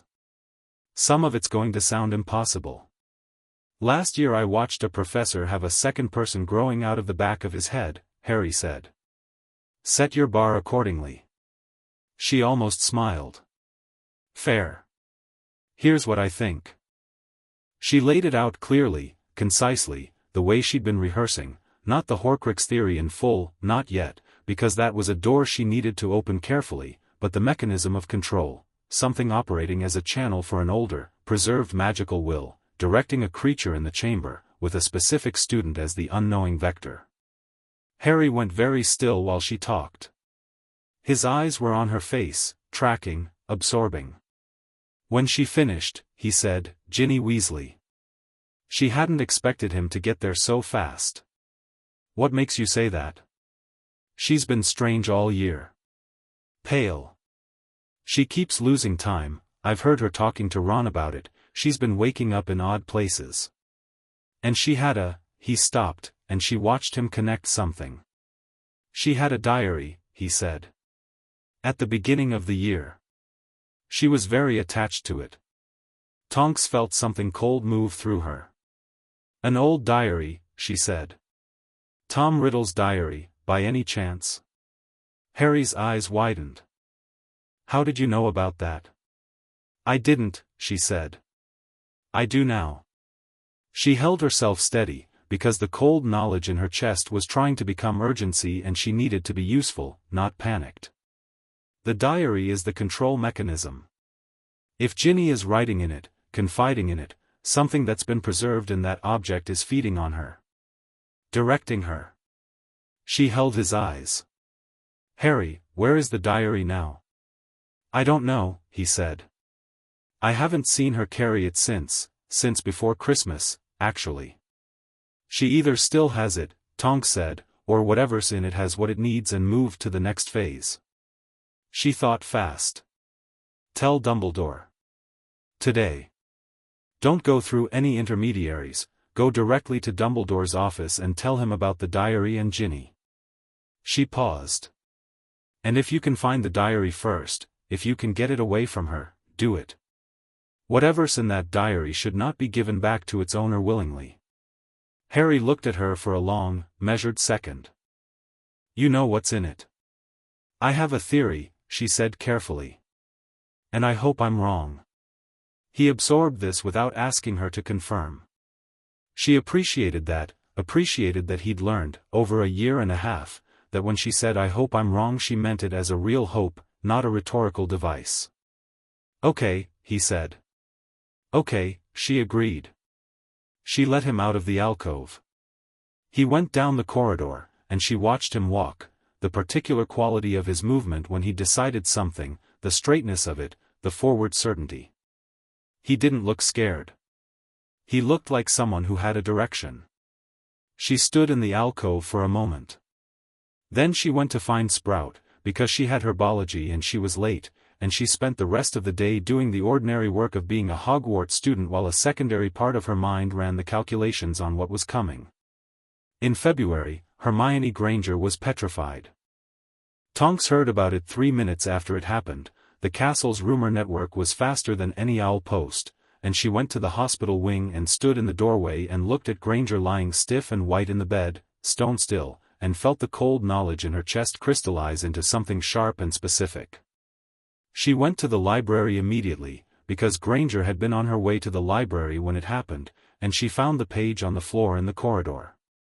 Not Granger's page, she'd known about the basilisk already, had been building toward it, but Granger's notes in the margins of her research, the direction she'd been pulling, the word at the center of the annotated circle in Granger's precise handwriting, basilisk. Granger had got there first. Granger had figured it out from the inside of a research project and had been on her way to tell someone when the creature's reflection in a mirror had done the partial damage and left her alive but frozen, which meant Granger's luck was extraordinary or the basilisk had been operating at reduced visual angle. She pocketed the notes, she'd replace them, she'd put them somewhere Harry could find them, she'd leave a trail. She spent the evening in a state of absolute focused intention, planning what needed to happen next. The thing about the chamber, she thought, was that it was going to come to a head. Whatever was in that diary was feeding on Ginny Weasley with specific purpose, and the escalation in attacks, the increased frequency, the shift from students to teachers, indicated a timeline compressing. Something was getting close to what it needed. She needed to be ready. She spent March and April doing the thing she'd been building toward all year, learning her transformation ability to its actual depth. Not the party tricks, not the surface shifts, the full-state transformation, the complete architectural change, held for longer than 7 minutes. She was up to 40 by the end of March. She pushed it. She worked in the evenings in unused classrooms, in the early mornings before breakfast, in any unscheduled window the fourth-year timetable offered. By April, she could hold a full shift for 2 hours. By the end of April, she'd learned something that wasn't in any of the books she'd read, something she'd arrived at through practice rather than theory, which was that a Metamorphmagus in full-state transformation had a different magical signature. Not just different in appearance. Different to whatever was sensing her. Different to the castle's ambient magical detection. Different, potentially, to a creature that found its prey through magical aura. She tested this theory carefully and confirmed it. She wrote nothing about this in any letter. Some information had to be held until the moment it was needed. May came, and with it the specific quality of light in the highlands that meant late spring, long, gold evenings, the grounds waking up, the castle full of exam tension and the compressed anxiety of a year that had been building to something. More students were petrified. The tension was a living thing in the corridors. On the 2nd of May, Harry found her. He came to the Hufflepuff table at breakfast, which he'd done before, which had long since stopped being remarkable, and sat down across from her with the specific purposeful look that meant he'd made a decision overnight. She put down her toast. "Ginny's been taken," he said. "Into the chamber. Last night." He held her eyes. "We're going in." "We." She noted the pronoun. She noted what it included. "Dumbledore," she said. "Suspended. Lucius Malfoy used the Board of Governors." His voice was flat and controlled. "Hagrid was taken to Azkaban last night as a precautionary measure." A pause that held several things. "There's no one." She looked at him. He looked back. "I know the location of the entrance," he said. "Myrtle's bathroom. Second floor." "I know," she said. "I'm going with Ron." "I know that too." She pushed back her chair. "You have 2 hours before anyone notices you're not in class. Use them to prepare." She looked at him steadily. "You're going to find a creature down there. I want you to know what it is and how to survive it, so listen very carefully." She told him about the basilisk. Everything she knew, everything that Granger's notes and her own research had assembled, the killing gaze, the petrifying indirect reflection, the sensitivity to sound, the roosters. She told him concisely and completely, the way she always gave him information, without managing it, without softening the hard parts, treating him as someone capable of knowing what he needed to know. He listened. He asked 2 clarifying questions. He absorbed it. "The sword," she said, at the end. "Godric Gryffindor's sword. It's in Dumbledore's office. A true Gryffindor can call it in need. I don't know the exact mechanism but I know the record, and if you're down there and you need a weapon, I'll call it," he said, without hesitation. She looked at him. He was 12 years old and he said I'll call it with the particular quality of someone who had decided to be the kind of person who could. "One more thing," she said. She held his eyes. "The diary. Whatever comes out of it down there, it's been fed all year on a living person's energy. It's going to be strong. It's going to say things." She paused. "Whatever it says, whatever it tells you about yourself or what you are, it's not the truth.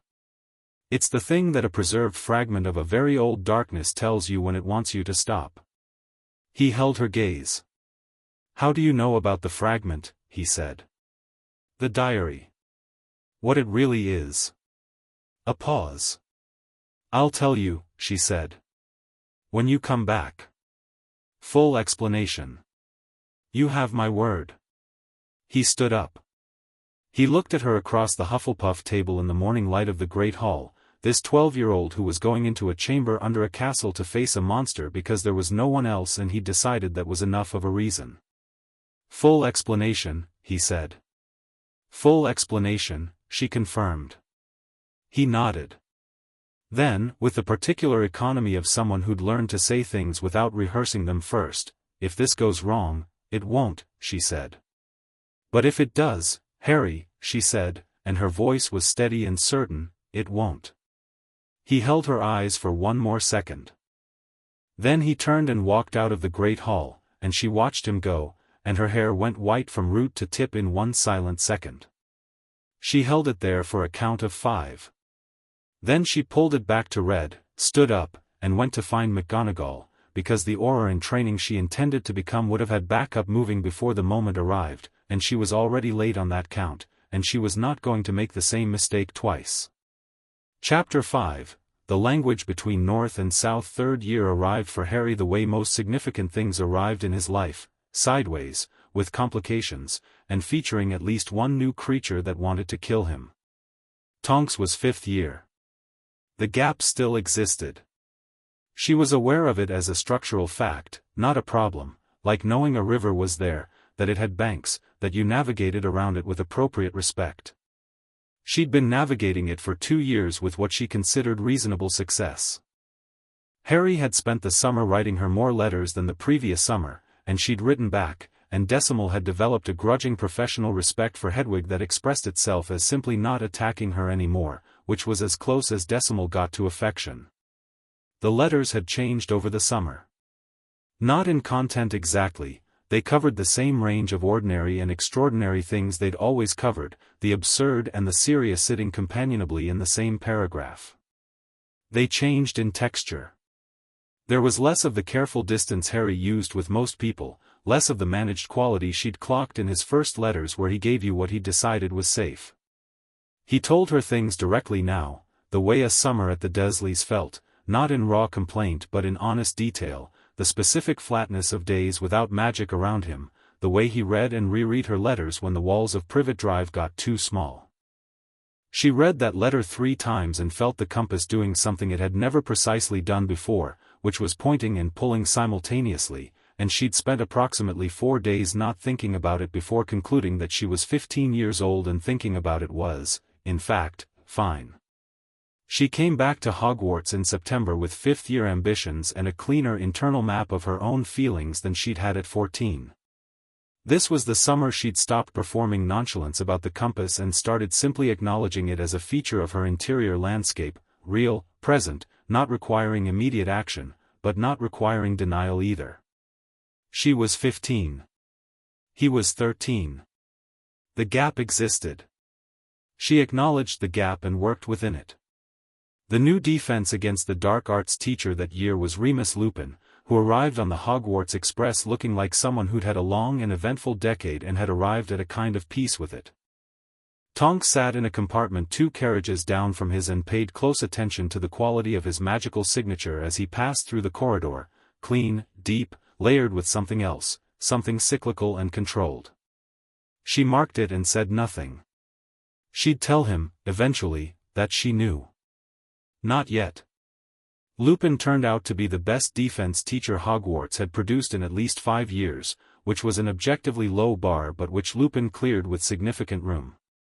He taught with the specificity of someone who understood that theory was only useful when it connected to practice. He knew spells the way you knew directions to a place you'd walked to many times, not recited but embodied, and he treated students as though their intelligence was a given rather than something to be tested for.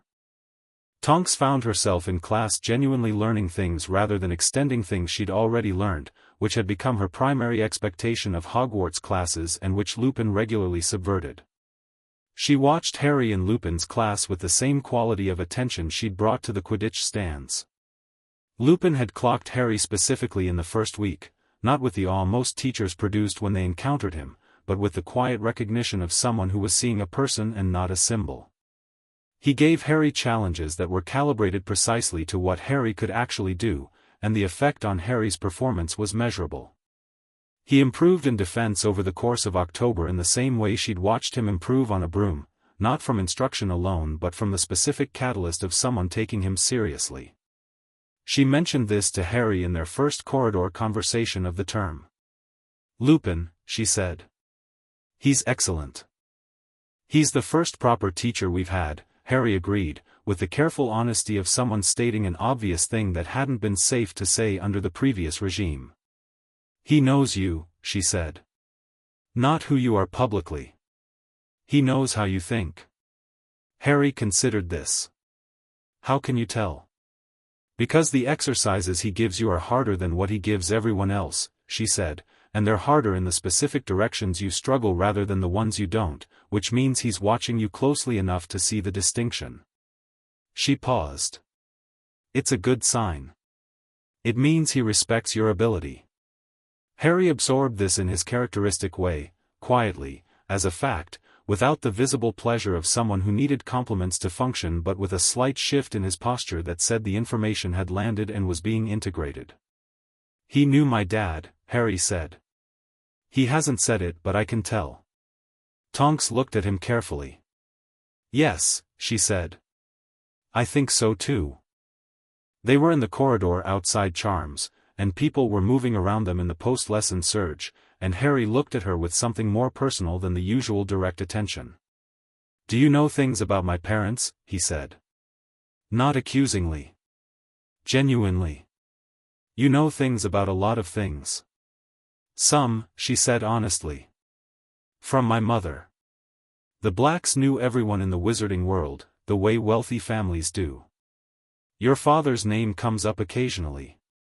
Your mother's more. Your mother was extraordinary at charms and my mum thought she was extraordinary as a person, which is a higher bar with Andromeda Tonks.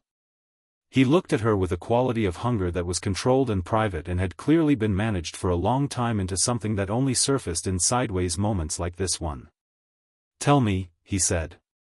She told him what she knew. They walked 3 circuits of the courtyard while she talked, which was more than she'd planned, and she told him the things her mother had mentioned over the years, not dramatized, not sentimental, just real, the texture of who James and Lily Potter had been as people in the world. She told him about his mother's humor, which Andromeda had specifically remembered, and his father's talent for Quidditch and his father's talent for being a large personality in a room and the way the two of them together had apparently been a specific kind of force. Harry listened with the full, contained attention of someone receiving something they'd wanted for a long time and were being very careful not to disturb. When she finished, he said nothing for a moment. Then, thank you. She nodded. The compass in her chest was warm and absolutely directional, and she walked beside him around the courtyard for a 4th circuit that neither of them had planned, and she did not make anything of it, and neither did he. The Dementors were the defining feature of that year, not just as guards at the gates, but as a presence in the castle's atmosphere, a pervasive lowering that sat on the student population like weather. Tonks hated them with the pure distilled hatred of a Metamorphmagus, because her ability was responsive to emotional states and the Dementor's specific effect on that responsiveness was like trying to hear music with someone holding your ears closed. She spent extra energy on occlumentic shielding, not formal occlumency, she hadn't been taught it, but an instinctive version of the thing, a wrapping up of her own emotional interior that kept the Dementor effect from getting inside her magic. She noticed Harry on the train, after the Dementor that had boarded and swept through their carriage. She'd been in a different compartment, and she'd heard about it afterward, the boy who'd collapsed, the chocolate Lupin had provided. When she saw Harry at the Gryffindor table that evening, he had the specific expression of someone who'd heard something they couldn't forget. She went to him at breakfast 2 days later. What do you hear? She said. He looked at her. He didn't ask how she knew he heard something. A woman screaming, he said. I think it's my mother. She held this. Let it sit properly. Yes, she said. That makes sense with how they work. They pull at what you've lost, what you fear. For you, she didn't finish the sentence because she didn't need to. For me it's specific, he said. For you it's specific, she agreed. Lupin will teach you the Patronus charm. He will offer, or ask him directly. It's the counter. She paused. For what it's worth, the strength of the reaction isn't weakness. It means you have something real they can find. People with nothing to lose hear less. He looked at her with an expression that did something complex across his face. That's a strange kind of comfort. I know, she said. It's still true. October thickened into November, and Tonks threw herself into 5th-year work with the specific intensity she brought to things she needed to be excellent at. OWLs were the year after next, which meant 5th year was the year you either built your foundation or discovered you'd been building on sand, and she had no intention of discovering the second thing. She was working toward 7 OWLs at Outstanding, which Professor Vector had informed her was ambitious and which she'd interpreted as a technical challenge rather than a warning. She was also paying close attention to Sirius Black.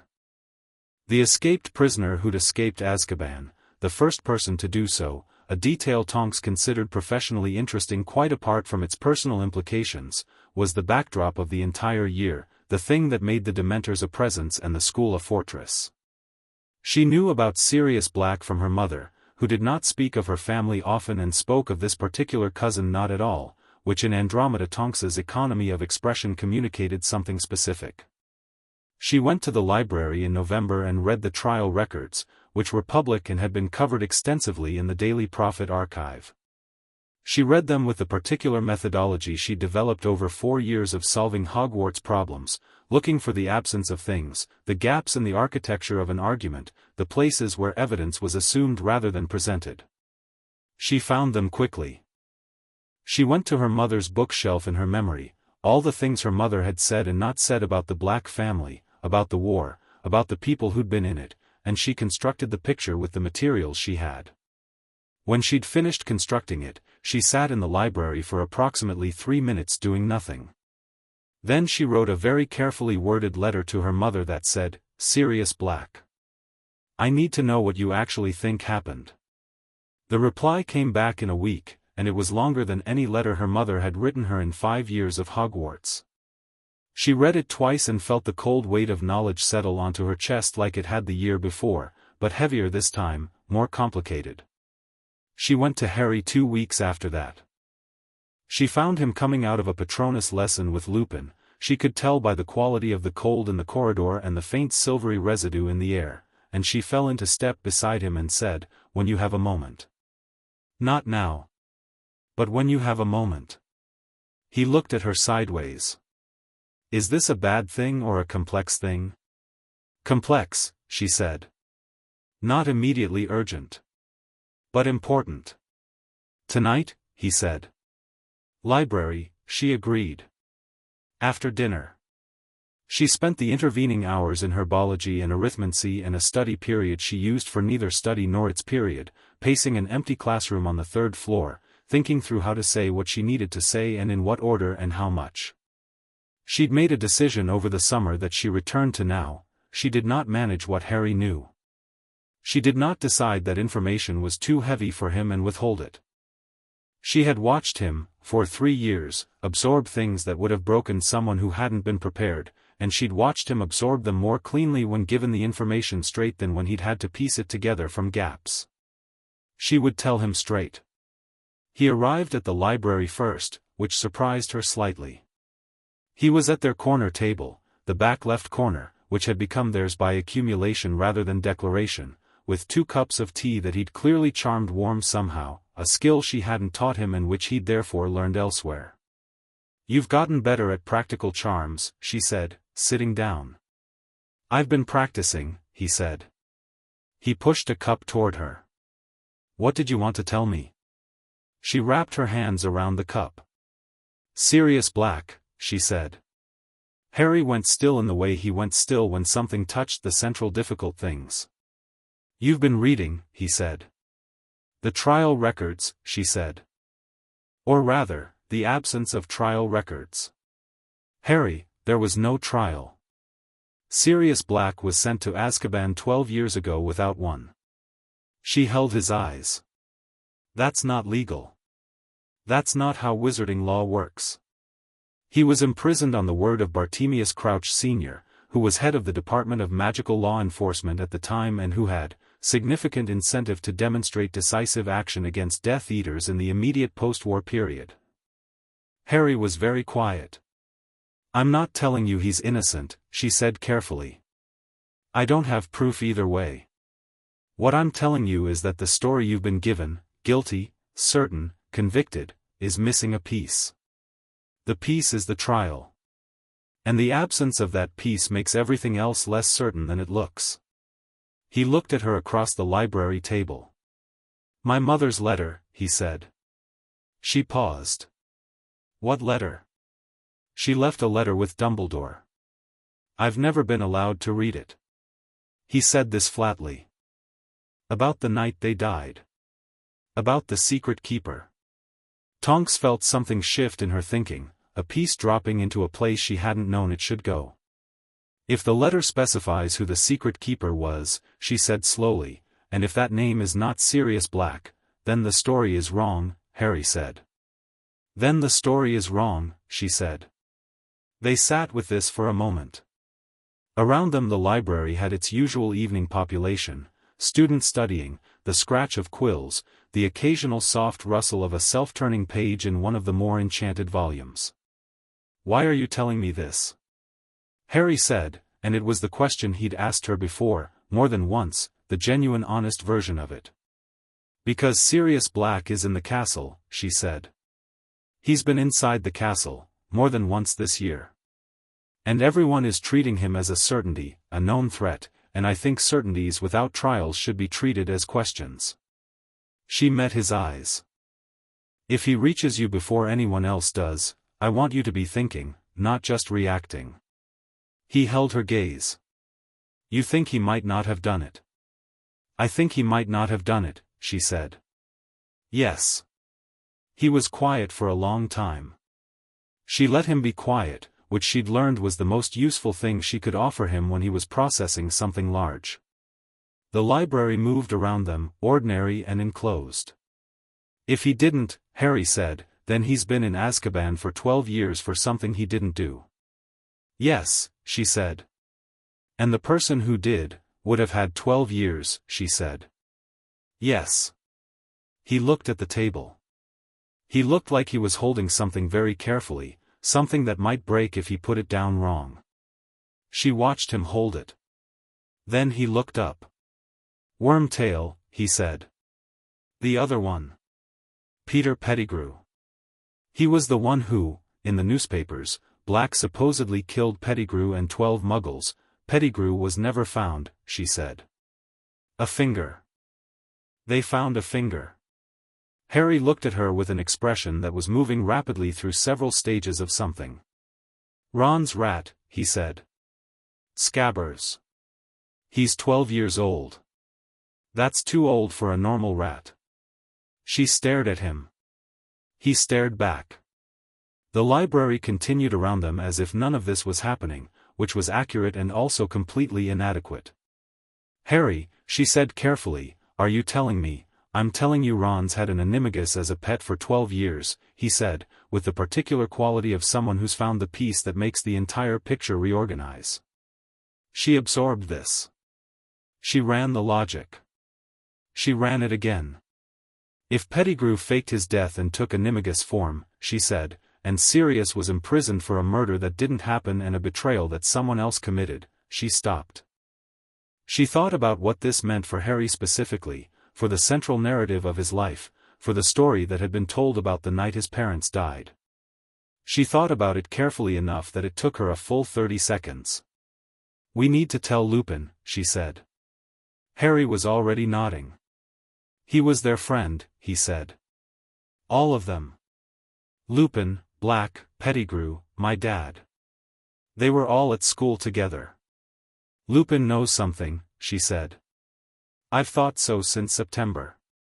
The way he looks at you sometimes, she paused, there's recognition in it. Not of your fame. Of something more specific. He looks at me like he knew them, Harry said. Yes, she said. Are we going to him tonight? She looked at the time. Late, but not impossibly so. Lupin's office hours had a flexibility that she suspected he maintained specifically for students who needed to arrive outside normal hours. Yes, she said. Finish your tea. He finished his tea. She finished hers. They left the library together, moving through the evening castle in the particular rhythm they developed over 3 years of walking these corridors, not matching pace exactly, not in step, but with the comfortable proximity of two people who didn't need to perform ease because they actually had it. She thought about the compass as they walked. The way it had changed over the years, not different in direction, always north, always him, but different in character. At 9 it had been a single note, sharp and clean and mysterious. At 11, returning from her first summer away from Hogwarts, it had deepened. At 13, after the chamber, after the summer visits to Privet Drive, after letters that told her real things, it had become something more complex, a chord rather than a note, layered, harmonically interesting. Now, walking through the fifth-year corridors beside a 13-year-old who just helped her crack a 12-year wrongful imprisonment in a library conversation, it was something she could only describe as warm. She didn't do anything about this. She was 15 and he was 13 and the gap existed and she respected the gap. But she let herself feel it without commentary, the way you let yourself enjoy a piece of music without needing to analyze the structure in the moment. Lupin's office had light under the door. She knocked. He opened it almost immediately, and his eyes went from Tonks to Harry to the combined expression on both their faces, and she watched him read the room in approximately 2 seconds and step back to let them in. Sit down, he said. His voice was calm in the way voices are calm when the person speaking them has decided calm is a choice they're making consciously. They sat. Tonks looked at him. He looked at her, then at Harry. "We've figured something out," she said. "Or close to it. And I think you already know some of what we've figured out, and I'd like to not dance around that." Lupin held her gaze for a moment. "Then, what have you figured out?" She laid it out the same way she'd given it to Harry, directly, completely, in the order that made the logic visible. The missing trial. The reasonable doubt. The rat. She watched Lupin's face as she talked, and she watched the specific quality of controlled pain that moved across it when she got to Pettigrew. When she finished, the office was quiet. "You're correct," Lupin said. He said it with the simplicity of someone for whom this truth was old and heavy. About all of it. Harry was very still beside her. "I've suspected Scabbers for months," Lupin said. "Since the train. I could smell him." He stopped. Something briefly unguarded crossed his features before he managed it back. "I have particular sensory abilities that I won't detail now. Suffice to say I recognized him and have been trying to determine the right moment to act." "Why not immediately?" Tonks said, not accusingly. "Genuinely. Because without Sirius present," Lupin said, "Pettigrew would deny everything and I have no credibility as a sole witness. The wizarding world believes what it was told about Sirius. 12 years is a long time for a story to calcify." He looked at Harry. "And because I've been afraid," he said, with the particular honesty of a person who doesn't offer that word lightly. "I've been afraid of what it means if it's true, what it means for what happened to your parents, Harry, and what it means that I failed to prevent it." Harry looked at him. "You didn't fail," he said. "You weren't there." "I should have questioned Peter more," Lupin said. "I should have." He stopped. "That's not useful now." "No," Tonks agreed. "What's useful is a plan." She looked at Lupin. "Sirius is in the castle. He's been trying to reach Harry specifically, which suggests he has information rather than intention to harm. If we could arrange a controlled encounter, that's extremely dangerous," Lupin said. "It's less dangerous than letting it happen uncontrolled," she said. "Which it will, because he's clearly determined. And an uncontrolled encounter with Dementors nearby and half the castle under the impression he's a murderer ends one way." She looked at him steadily. "You know that." Lupin held her gaze for a long moment. She met it without flinching, because she was right and she knew she was right, and the most useful thing she could offer in this moment was the specific calm of someone who'd thought through the options. "You're very young to be this strategically clear," Lupin said, and it wasn't a criticism. "I've been told," she said. Something shifted in Lupin's expression, a warmth, a recognition, the look of someone who's found an unexpected ally. Harry had been quiet through this exchange. Now he said, "He needs the rat." He looked at Lupin, then at Tonks. "To prove it. He needs Pettigrew alive and in front of someone who can confirm what happened.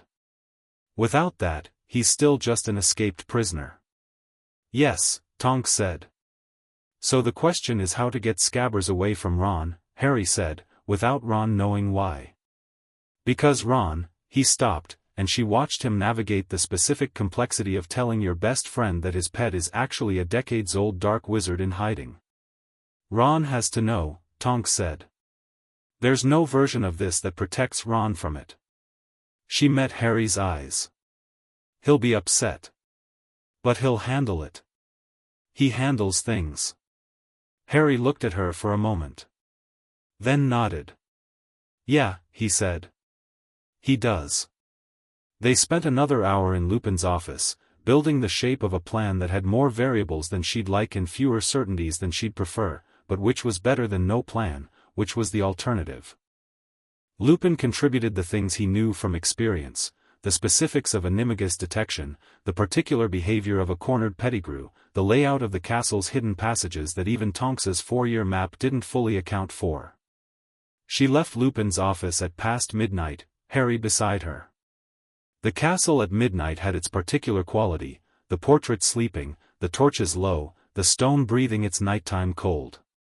They walked back toward the inhabited floors without haste, letting the plan settle, the silence between them comfortable in the way silence gets when you've just done serious work together and the work has been real. You knew about Lupin, Harry said, halfway up the second staircase. What he is. You knew from the start. She considered whether to confirm this. I could feel it, she said. His magical signature has a cyclical quality. It's not harmful, it's just there. Like, she searched for a way to describe it, like a tide. It comes and goes on a schedule. Harry absorbed this. Does it bother you? No, she said immediately and honestly. He's an excellent teacher and a good person. The rest is the rest. She glanced at him. Does it bother you? No, he said, with the same immediate quality. I figured it out around Halloween. The chocolate, the way he knew the counter. It didn't, he paused, it doesn't change what I think of him. She looked at him sideways. This was one of the things about Harry that she'd catalogued with specific attention over 3 years, the way he evaluated people by what they were to him rather than what the world had decided to think about them. He did it instinctively, without performing open-mindedness, without making a thing of it.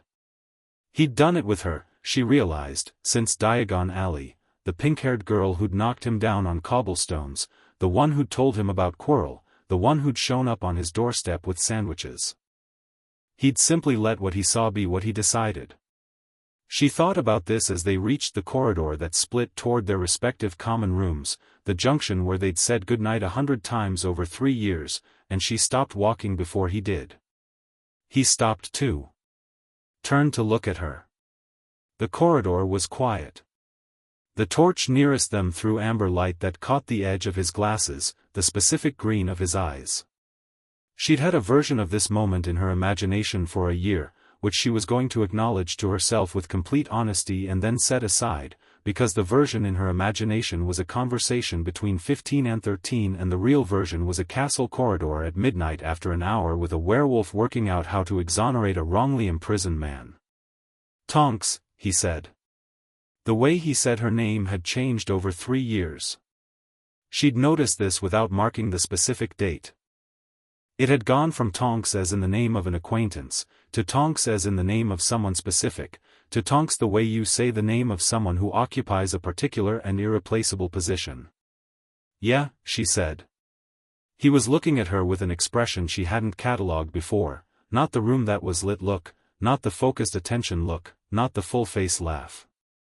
Something that hadn't been fully assembled before and was assembling now, tentative and real. I'm glad you walked into me, he said. In Diagon Alley. When we were kids.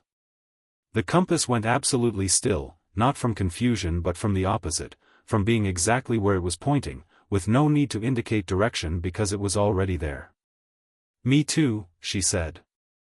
They stood there for a moment, the corridor's nighttime quiet around them. She felt her hair do something she let happen, just for a second. She let it go white at the tips, the star white of the recognition, the color she'd been suppressing since she was 9 years old, and she watched Harry's eyes catch it, and she watched him not ask about it with the expression of someone saving the question for a moment that wasn't midnight in a corridor with a plan to execute. Then she pulled it back to red, and she said, "Get some sleep," with the steadiness of someone who has successfully done a difficult thing. And he said, "You too," with the particular quality of someone who understood that they were both talking about more than sleep. And they went to their respective common rooms, and she sat on her bed in the Hufflepuff dormitory for a long time before she slept, holding the feeling of the compass in her chest like a lit coal, warm and specific and entirely hers. Chapter 6, Everything that was always true. The summer before 6th year was different. Not because of what happened at Hogwarts at the end of 5th year, though what happened at Hogwarts at the end of 5th year was, by any reasonable measure, significant. Not because of the war that had finished not finishing and was now finishing in earnest, the thing that had been shadow and rumor and distant thunder for a decade becoming, in the spring of Harry's 5th year, a fact that the Daily Prophet was still trying to organize its language around. Not because of any single event. It was different because something had changed between them the previous November in a midnight corridor, and neither of them had addressed it directly, and they'd spent the subsequent 7 months in a state of complete normalcy that was somehow also completely different from what normalcy had been before. Tonks was 17. Harry was 15. She was very aware of this. She was aware of it the same way she was aware of her hair's emotional honesty, constantly, practically, as a feature of the landscape to be navigated with clear eyes rather than romanticized or denied. The gap was not eternal. 17 and 15 were not the same distance as 15 and 13, and 15 and 13 had not been the same distance as 13 and 11. The gap was closing, incrementally, as gaps do when both people keep growing. She was aware of this too. She did not do anything about it. She was 17 and he was 15 and she was the older one and therefore the one who held the line, which she held cleanly and without drama, because the line was correct, and because what she had with Harry was worth more than impatience, and because rushing something because you could was the particular error of someone who didn't understand what they had. She understood what she had. The summer. She spent it in the way she'd spent the previous summers, home with her parents, working at an advanced level on the Metamorphmagus applications she was theorizing, writing letters, receiving letters. The difference was that the letters were longer now and more direct, and Harry's handwriting had changed over 5 years from the careful script of someone who'd learned to write quietly to something more confident, more spatially committed, the handwriting of someone who'd decided to take up room on the page. She read this into it. She was allowed to read things into handwriting, she decided. The summer also brought the beginning of something she'd been preparing for since she was 14, her preliminary application to the Aura program. Not formal, not yet, that came after NEWTS. But there was a track of pre-application activity that the ministry encouraged, a series of assessments and contacts and demonstrations that serious candidates used to establish themselves before the formal process began. She'd initiated contact with the head of the Aura office in June, which she'd done by writing a letter so specific about the current situation with Voldemort's return and the specific gaps in ministry response strategy that the head had written back within 4 days. His name was Kingsley Shacklebolt, and he was, she determined from that first letter and the 2 that followed, exactly the kind of person she wanted to work for. He was methodical, honest about uncertainty, and had the particular quality she'd come to associate with genuinely capable people. He asked better questions than he gave answers. She was 17 and already in professional correspondence with the head of the Aura office. She held this quietly, not because she was hiding it, but because it wasn't the most interesting thing in any given room. Harry came to her parents' house in the 3rd week of August. Not just a day visit this time, this was Dumbledore arranged, which meant there were layers to it she hadn't been fully briefed on, but the practical upshot was that Harry spent 2 weeks at the Tonks house in the kind of ordinary, unstructured time he'd never had enough of, eating her mother's food and arguing with her father about Muggle music and sitting in the garden in the evenings with Tonks while the summer dark came in. Those evenings. She wouldn't talk about them in detail, even to herself, because the detail wasn't the point was the texture of them, the ease, the way Harry sat in her parents' garden like someone who'd discovered that relaxation was a skill he could learn, the way he talked in the evenings differently than he talked anywhere else, without the management, without the careful distance. He told her about the prophecy on the 4th evening. Not directly, he told her around it at first, in pieces, the way he always approached the things that were heavy. She listened, assembled the picture, and by the time he finished she'd understood the shape of it without him having said the central thing plainly. The one with the power to vanquish the Dark Lord, she said. He looked at her. You knew. I suspected the general shape of it since 4th year, she said. Dumbledore's investment in your specific development. The way the war reorganized around you rather than around resources or territory. That's not about a battle, that's about a person. She held his eyes. You've known for a while too. Since last June, he said. She nodded. They were sitting on the back step in the garden, the way they'd done in the Desleys' front step years ago, but with more room, more warmth, the Tonks garden being the kind of garden that her father had accidentally enchanted into something excessive over the years. The enchanted lights were in the trees, still singing faintly in their individual keys. She'd always loved them. They'd embarrassed her when she was 9 and seemed necessary now. "How are you holding it?" she said. He thought about it genuinely, which she'd always appreciated, the way he gave honest answers rather than comfortable ones. "Some days better than others," he said. "I've had a year to get used to it. I'm not walking around terrified." He paused. "It makes things simpler, in a way. There's a direction. Something specific is going to happen and I need to be capable of it when it does. So I focus on that." "Something specific," she said, and her voice was careful. "One of us has to kill the other," he said, flatly and plainly, which she suspected was the first time he'd said it that plainly to anyone. She let it sit. She didn't make it smaller than it was, which would have been a wrong move, and she didn't make it larger than it needed to be in this moment, which would also have been wrong. "Then we make sure you're capable of it when it does," she said. Same energy he'd given it, flat, practical, honest. "What do you need that you don't have?" He looked at her. "You always do that," he said. "What?" "Take the thing that everyone else makes about them and make it about the work," he said. "People hear the prophecy and he stopped. They get the feeling on their face. The one where they're working out how they feel about it. You're already 3 steps past that." "Feeling isn't useful in the moment," she said. "It's useful later, in private, when there's space for it. Right now you're telling me what you need." He was quiet for a moment. "I have gaps," he said. "I can fight. I can cast under pressure, I can think in the middle of things. But I don't know enough about Voldemort specifically, his methods, his weaknesses, the particular shape of his magic." He paused. "Dumbledore's been showing me memories. Pensive sessions. But they're managed. I'm being given pieces in an order someone else chose." "You don't like receiving information in someone else's order," she said. "I learn better when I can see the whole shape," he said. "When I can put the pieces together myself." She thought about this carefully. "I have contacts," she said. "People who fought in the First War, people who have actual memory of how Voldemort operated then. Not curated memories, conversations." She looked at him. "And I've been doing my own research since 3rd year. I know things I haven't told you yet because the timing wasn't right." "The Horcruxes," he said. She stilled. "You know about the Horcruxes. Dumbledore told me this past year. He's been looking for them." He looked at her with the direct expression that had been his signature since he was 7 years old on cobblestones. "You figured it out from the diary. 2nd year.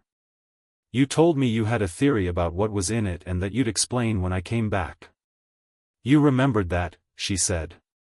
"I remember everything you tell me," he said, and it was so simply and directly said that she took a breath and held it for a second before releasing it without showing anything. She told him everything she knew about the Horcruxes. All of it, the theory, the research, the implications, the specific vulnerabilities. She laid out what Dumbledore had likely found and what she suspected he hadn't found yet and what she thought the timeline looked like based on everything she'd assembled over 3 years of paying attention.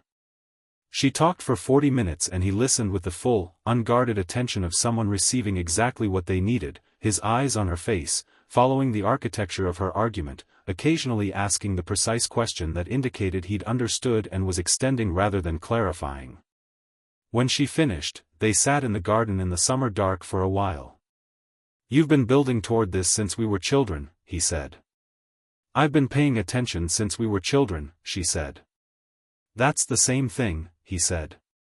He was looking at her with an expression she recognized from the corridor in 5th year, the one that had been assembling itself for 3 years and was now more fully assembled, clearer, more confident in its own shape. She held it. Let herself hold it, because they were in her parents' garden with 2 weeks of ordinary time ahead of them, and she was 17 and he was 15, and the line still existed and she still held it, but she was allowed to hold the warmth of his expression the same way she held the lit coal of the compass, privately, carefully, hers. "When I'm 17, he said. Quietly. Not asking. Not framing it as a question. "When you're 17, she said. Equally quiet. Equally not a question. The garden lights sang in the trees. The summer dark was warm. "Okay," he said. "Okay," she said. They sat for another hour, talking about other things, her NEWT strategy, his Quidditch form, the specific awfulness of the Daily Prophet's coverage of Voldemort's return, the book on Metamorphmagus history she'd found in a private collection in Edinburgh. Ordinary things. The ordinary things of two people who had established something and were going to wait for it because it was worth waiting for. She went back to Hogwarts in September for her final year with gold in her hair and the compass warm and steady, and she walked through the castle like someone who owned the territory and intended to leave it better than she found it. 7th year was its own creature.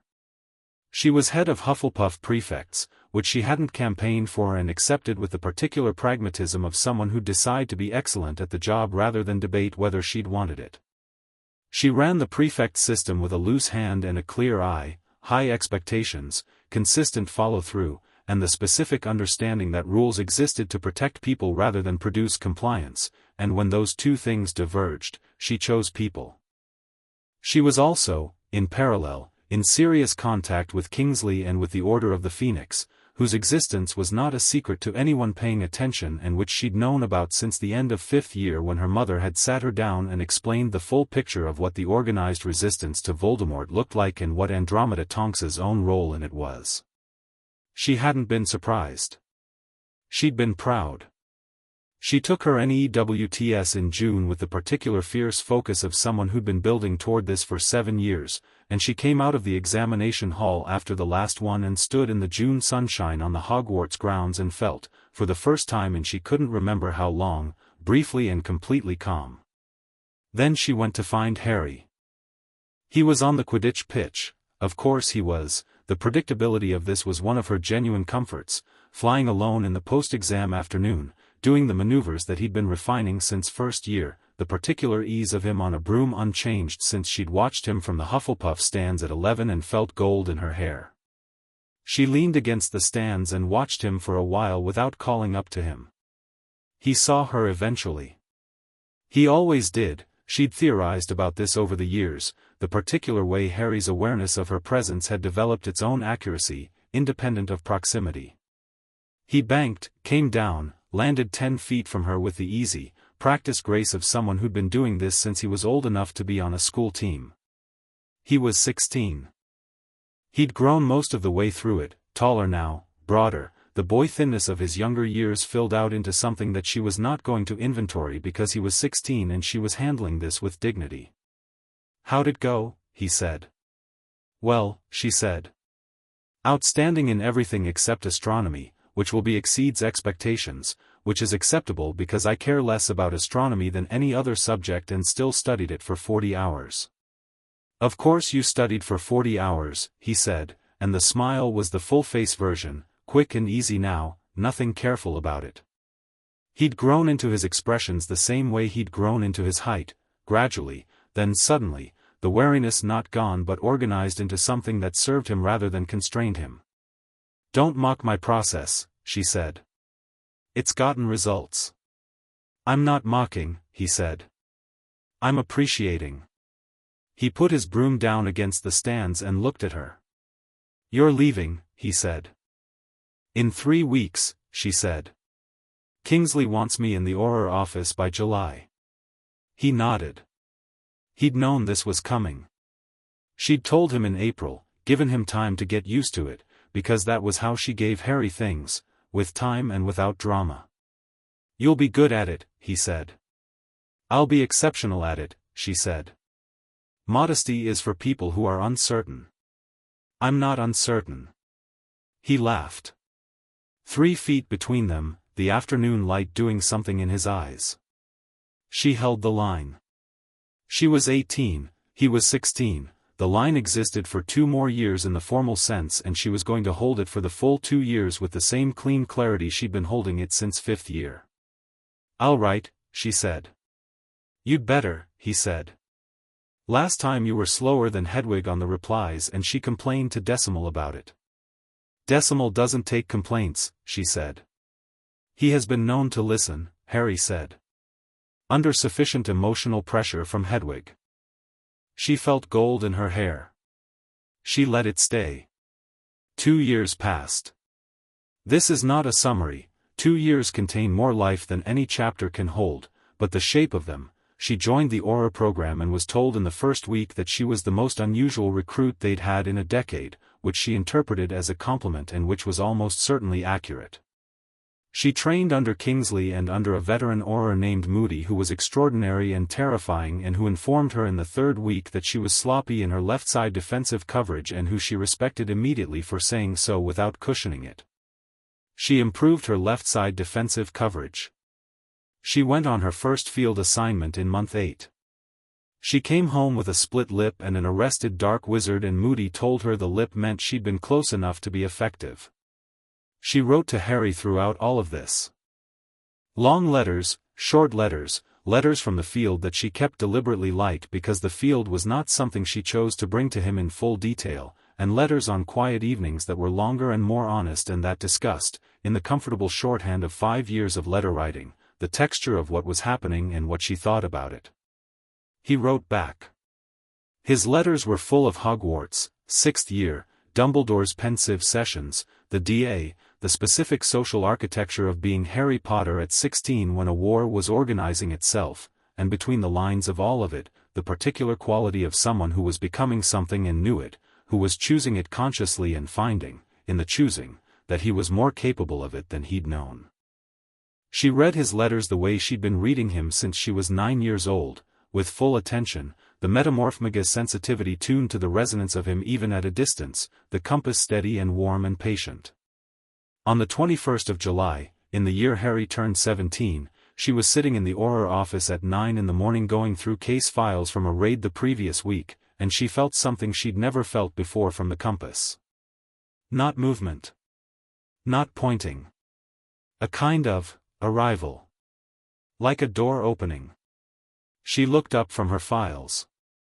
Kingsley was across the room, going through his own morning work. He looked up when she went still, because he'd developed a specific sensitivity to Tonks going still, which in his experience correlated reliably with something significant. "Tonks," he said. "I need 2 hours," she said. She was already standing. He looked at her for 1 second. "Right," he said. "Go." She went. She apparat to Hogsmeade. Harry was still at Hogwarts. They'd spoken 3 days ago and he'd mentioned being there through July for his own safety, the war having sharpened to the point where Dumbledore's protective arrangements were the practical reality, and walked to the castle gates at a pace slightly faster than she'd normally allow in view of anyone who might report it to her professionalism. She was let through by the grounds, which knew her after 7 years, and she crossed the grounds in the July morning with the compass pointing ahead of her like a current in her hair, which she had not thought about once since the moment in the office, showing her in full color exactly what she felt, the pure star white of the recognition, the luminous honest white that she'd been suppressing since she was 9 years old on cobblestones, worn openly now, all the way from root to tip, as she walked toward the castle door. She found him in the entrance hall. He'd been on his way out, apparently, bag over one shoulder, Quidditch gear under one arm, the summer ease on him that she'd always loved about the July version of him, the Hogwarts without its full population version who moved differently through the corridors. He stopped when he saw her. She stopped too. He looked at her hair. She watched him take it in, the white, the full root-to-tip white she'd never let him see, the star color she'd been catching and suppressing since the beginning of everything. He'd always been quick. He understood what he was looking at. Your hair, he said. You're not suppressing it. No, she said. He was looking at her with the assembled expression, fully assembled now, fully confident, nothing tentative about it, the room that was lit expression grown up into something that knew exactly what it was. You're here, he said. You're 17, she said. Since midnight, he said. 9 hours and, he glanced at his watch, 14 minutes. I felt it, she said. At the office. Something shifted. He took this in. He set his bag down on the entrance hall floor, which she noted without comment, and he looked at her with the full, unguarded attention that was the most characteristic thing about him, the thing that had been true since he was 7 years old standing up from Diagon Alley cobblestones. Tell me about the white, he said. You've been catching it for years. I've seen it. What is it? She held his gaze. She'd had a version of this conversation in her head for 8 years, and the real version was standing in the entrance hall of Hogwarts at 9 in the morning with his Quidditch gear on the floor and the summer light coming through the high windows, and she decided the real version was better. When I was 9, she said, and you were 7, and I knocked you over in Diagon Alley. My hair went white. He nodded slowly. Metamorphmagi have a resonance sensitivity, she said. An ability to feel the magical signature of other people. And very occasionally, rarely, in a long line of metamorphmagi, that sensitivity finds something specific. Something it recognizes. She held his eyes. Something it identifies as matched. He was very still. What does that mean? My magic found yours and named it, she said. It's called recognition. It's old magic, not taught, not chosen. It just happens, and when it does, the hair goes white. She paused. It's been going white in your direction since I was 9 years old, and I've been catching it for 8 years because the timing was never, because you weren't, because I was younger, he said. Because you were younger, she confirmed. And because it was never my decision to make alone. Recognition is what my magic does. What I do is a separate thing.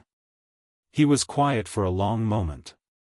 The entrance hall was empty around them, the morning Hogwarts quiet, just the two of them in the summer light. What does your magic say? He said.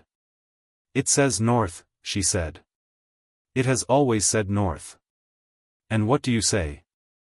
She looked at him. Harry Potter at 17, not the symbol, not the story, not the prophecy, not the weight of everything that had been laid on him since he was a year old. Harry, who had sat on her parents' back step and told her about the prophecy like someone who'd finally found a person to tell. Harry, who had learned to let himself laugh with his whole face. Harry, who'd said when I'm 17 in a summer garden and meant every word of it. I say the same thing, she said. He crossed the entrance hall. Not slowly, not with the caution of someone who wasn't sure, the directional certainty of someone who'd been sure for a long time and was now simply moving toward what he was sure about. He stopped in front of her, close, the Quidditch and summer smell of him and the familiar quality of his magical signature warm against her Metamorphmagus senses, resonant and layered and exactly what her blood had been naming since a cobblestone morning in August when they were both children. She put one hand against his jaw. He was taller than her now, which had happened in the last year and which she'd noted with interest, and he looked down at her with the assembled expression at its fullest. Hi, he said. Hi, she said. She kissed him.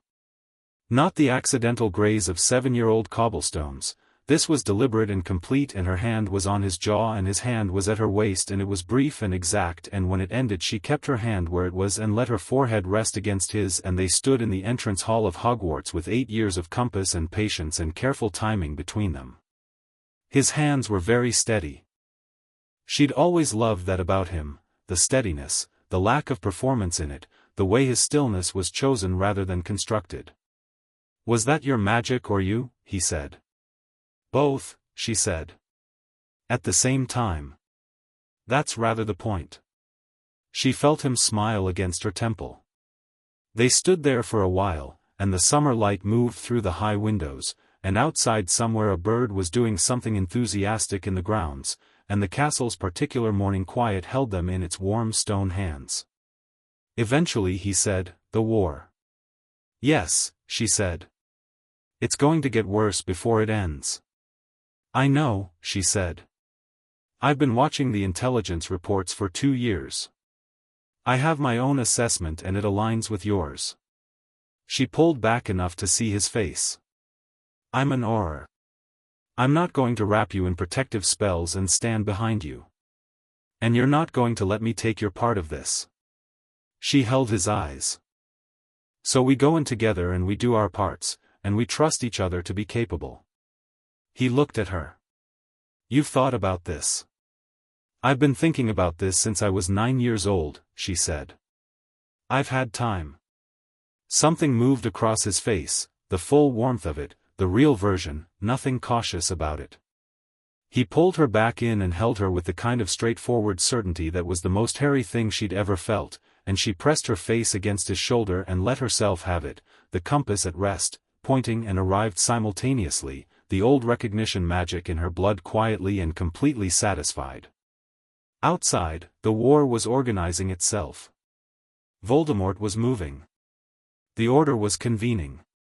There were Horcruxes to find and a prophecy to fulfill and a darkness that had been building since before either of them was born, and all of it was real and coming and they both knew it. She held him in the entrance hall anyway. Just for this moment, the white-haired girl who had knocked over a small boy on cobblestones and felt a tuning fork strike something resonant in her chest, who had spent 8 years learning to love someone the way they deserved to be loved, slowly and with full attention and in the direction of who they actually were, she let the compass be still and warm and true. Then she stepped back. She looked at him. He looked at her. "Right," she said. "Tell me everything Dumbledore's shown you about the Horcruxes, in order, and let me tell you what I think we're missing." He picked up his bag and his Quidditch gear and he said, "All of it." "All of it," she said. "It's going to take a while," he said. "I have time," she said. He held out his hand, which she took, and they walked together into the castle, into the summer morning, into everything that was coming and everything they were going to face, and the compass in her chest was warm and absolutely certain, and her hair was white from root to tip, and she didn't catch it for a single second. She wore it all the way down the corridor. "North," it said. "Here," she said back.